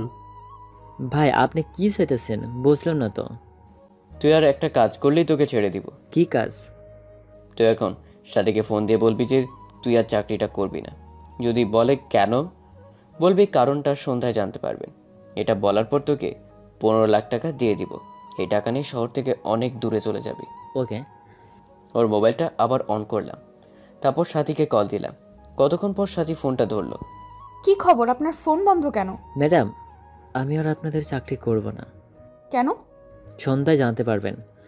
আমাকে আর ফোনে পাবেন না বাই। আমি ফোনটা কেটে দিয়ে বন্ধ করে দিলাম, তারপর সিমটা খুলে ভেঙে দিলাম। স্যার এবার আমাকে ছেড়ে দিন, আমি চলে যাই। তুই এভাবে মাসখানেক থাকবি, তোর কাজ শেষ। কিন্তু তুই ছাড়া পেলে আবার যদি সাথীর সাথে কন্ট্যাক্ট করিস, তাহলে আমার সব প্ল্যান জলে চলে যাবে। আর কিছু বলতে না দিয়ে রুম থেকে বেরিয়ে চলে আসলাম। কিরে, ওকে এইখানে আর কতদিন আটকে রাখবি? সাথীর ভুলটা না যতদিন ভাঙাতে পারি। তুই একটা কাজ কর, রহিম চাচা আর রুমা আপাকে কল দিয়ে আমার সাথে দেখা করতে বল। কেন? তুই কি 1 মাস ওকে পাহারা দিয়ে রাখবি নাকি? তাই রহিম চাচা আর রুমা আপাকে ওকে পাহারা দেওয়ার ডিউটি দিব। আসলে রহিম চাচা আর রুমা আপা হলো আমাদের কলেজের কাজের লোক, তাই ওনাদের কিছু টাকা পাওয়া হলো আর আমার কাজটাও হয়ে গেল। অফিসকে সব বুঝিয়ে বলে আমি বাসায় চলে আসলাম। বাসায় এসে ফ্রেশ হয়ে নিচে গেলাম কিছু খাওয়ার জন্য। টেবিলে গিয়ে বসে বসে আম্মুকে ডাকতে লাগলাম। কিছুক্ষণ পর সাথী আসলো, তাই আর না ডেকে চুপ হয়ে গেলাম। আর সাথীকে দেখে বোঝা যাচ্ছিল ও অনেক টেনশনে আছে। কি হলো, আম্মুকে ডাকতেছো কেন? খাবো, ক্ষুধা লাগছে। তুমি বসো, আমি দিচ্ছি। কিছুক্ষণ পর খাবার এনে টেবিলে রেখে দিল। আমি কোনো কথা না বলে চুপচাপ খেতে লাগলাম। সাথী উপরে চলে গেল। আমি খাওয়া দাওয়া করে দিলাম এক ঘুম। সন্ধ্যায় ঘুম ভাঙলে ফ্রেশ হয়ে নিচে গেলাম। নিচে গিয়ে দেখি সবাই মুড অফ করে বসে আছে। আমি জানি কেন এভাবে সবাই বসে আছে, তাও পরিস্থিতির কিছুই বুঝিনি। এমন ভাব করে জান্নাতের পাশে গিয়ে দাঁড়ালাম। সাথীর দিকে তাকিয়ে দেখি সাথীর মুখটা শুকিয়ে কাঠ হয়ে গেছে। তাই জান্নাতকে জিজ্ঞেস করলাম, কি হয়েছে জান্নাত? জানে না তো, আমি এসে থেকে সবাই চুপচাপ হয়ে বসে আছে। সবার কি হয়েছে, এভাবে মনমরা হয়ে বসে আছো কেন? আর বলিস না, ম্যানেজার নাকি আজকে ব্যাংক থেকে 15 লক্ষ টাকা তুলে এনেছে। এবার জোরে বললাম কথাটা। তো কি হয়েছে? এতগুলো টাকা নিয়ে সে এখন ফোন বন্ধ করে রেখেছে। আর এই টাকা তোলার ব্যাপারে বাবা বা আমি কেউ জানি না। মানে? মনে হয় টাকা নিয়ে পালিয়েছে। কি? চমকে ওঠার ভান করলাম। ওরে বিশ্বাস করাটাই ভুল হয়েছে। আরো করো বাইরের মানুষকে বিশ্বাস। এবার হয়েছে না শিক্ষাটা? সবাই চুপ হয়ে বসে আছে, তাই আমিও গিয়ে ভাইয়ের পাশে বসে গেলাম। তা এখন পুলিশে কমপ্লেন করেছো? না, আজকে রাতটা দেখি, কালকে দিনে দেখা যাবে। আর কিছু না বলে চুপ হয়ে বসে রইলাম। তখনই জান্নাত এসে আমার পাশে বসলো, তারপর আস্তে করে বলল, কি হলো, সন্ধ্যায় না কোথায় নিয়ে যাবেন বলেছিলেন? জান্নাতের এমন কথা শুনে চমকে ওর দিকে তাকালাম। মেয়েটা সত্যিই পাগল। জান্নাত এটা হয়তো বুঝতে পেরেছে, তাই আবার বলল, থাক তাহলে কালকেই নিয়ে যাইয়েন। আচ্ছা, সবাই কি এখন এভাবেই বসে থাকবে নাকি খাওয়া দাওয়া খাবে? আমার প্রচুর খিদে পেয়েছে। তুই যা, গিয়ে খা, আমরা একটু পরে খাবো। এমন ভাব করে বসে আছো যেন কোটি টাকা লস খেয়েছো। আর কাল পর্যন্ত যেহেতু দেখবে বলেছো, সো কালকেই সব দেখা যাবে। ভাবি, কিছু খেতে দাও প্লিজ। বলেই সাথী চলে গেল খাবার রেডি করার জন্য। তারপর খাওয়া দাওয়া করে বাহিরে যাওয়ার সময় জান্নাতকে আসার জন্য ইশারা করে চলে আসলাম বাহিরে। তারপর গাড়িতে বসে বসে জান্নাতের জন্য অপেক্ষা করতে লাগলাম। হঠাৎ তৌফিকের কল আসলো, তাই ফোনটা পিক করলাম। কিরে মামা, এখন ফোন দিলি কেন? শোন, তোর কথা মতো বড় বোনের সব সম্পত্তি ছোট বোনকে ট্রান্সফার করার ব্যবস্থা করতেছি, কিন্তু এগুলো রেডি করার জন্য প্রথমে ছোট বোনের একটা সিগনেচার লাগবে, বলেছিলাম না? সিগনেচার দেওয়ার জন্য কাগজটা আমি পাঠিয়ে দিয়েছি। কাল বিকেলে কোরিয়ার তোর কাছে পৌঁছে যাবে। তুই ওইটাতে সাইন করি আবার কোরিয়ার পাঠিয়ে দিস, তারপর আমি সব কিছু রেডি করে ফেলবো। এত কিছু কিভাবে করতেছস? আর বলিস না, কি রিস্ক নিয়ে করতেছি তা তোরে বলে বোঝাতে পারবো না। আর ওই কোম্পানি একজন লোককে কিনে নিয়েছি, তাই এগুলো করতে এত অসুবিধা হচ্ছে না। তবে ধরা পড়ে যাওয়ার ভয়টা সব সময় কাজ করে। আরে কিছুই হবে না, তুই চিন্তা করিস না। আর ধন্যবাদ বন্ধু। আরে ধুর, কি ধন্যবাদ দিতেছিস? তুই তো আমার বন্ধু, আর বন্ধুর জন্য এটা করে আমার ফরজ। আর ভালো থাকিস। ওকে বলে ফোনটা কেটে দিলাম। তারপর আবার জান্নাতের জন্য অপেক্ষা করতে লাগলাম। কিছুক্ষণ পর জান্নাত হুট করে চলে আসলো, এসে গাড়িতে উঠে বসে পড়লো। চলুন এবার। ওকে, কিন্তু এখন তো রাত হয়ে গেছে, সেখানে গিয়ে আর সেই মজাটা পাবেন না। কি? তাহলে এখন বাইরে আসতে বললেন কেন? আপনাকে নিয়ে ঘুরতে যাব তাই। কোথায় যাবেন? হানিমুনে। জান্নাত কোনো কিছু না বলে শুধু হালকা হাসলো। তারপর গাড়ি নিয়ে চলতে লাগলাম। তারপর গাড়ি নিয়ে থামলাম একটা মানবশূন্য জায়গায়, যেখানে কারো কোনো আসা যাওয়া নাই, একেবারে নীরব একটা জায়গা। কি হলো, এখানে আসলেন কেন? ওয়েট বলে গিয়ে সেখানে লাইটগুলো জ্বালিয়ে দিলাম। জান্নাত হা করে জায়গাটায় তাকিয়ে আছে। জায়গাটা হয়তো পছন্দ হয়েছে, ওর মুখ দেখেই বোঝা যাচ্ছে। পছন্দ হয়েছে? ভীষণ। আসলে এই জায়গাটার গাছ সারি করে লাগানো, আর গাছগুলোতে নানা রঙের লাইট আর ঝাড়বাতি দিয়ে সাজানো। বাগানের সবগুলো গাছই সুন্দর করে সাজানো। রাতে জায়গাটা অনেক সুন্দর লাগে। আর এটা হলো আমার ফেভারিট জায়গা। কলেজ লাইফে আমার সব বন্ধু মিলে এখানে আড্ডা দিতাম, এখন এতটা আশা হয় না। আর আজকে জান্নাতকে নিয়ে আসলাম। গাড়ি থেকে নেমে চারদিকটা হেঁটে দেখতে লাগলো। আমি বসে বসে জান্নাতকে দেখতে লাগলাম। হঠাৎ জান্নাত এসে আমাকে জড়িয়ে ধরলো। এখানে সিজন 1 শেষ, গল্পটি এখনো শেষ হয়নি, তাই আমরা কিছুদিন অপেক্ষা করি। সিজন 2 খুব দ্রুত আসছে।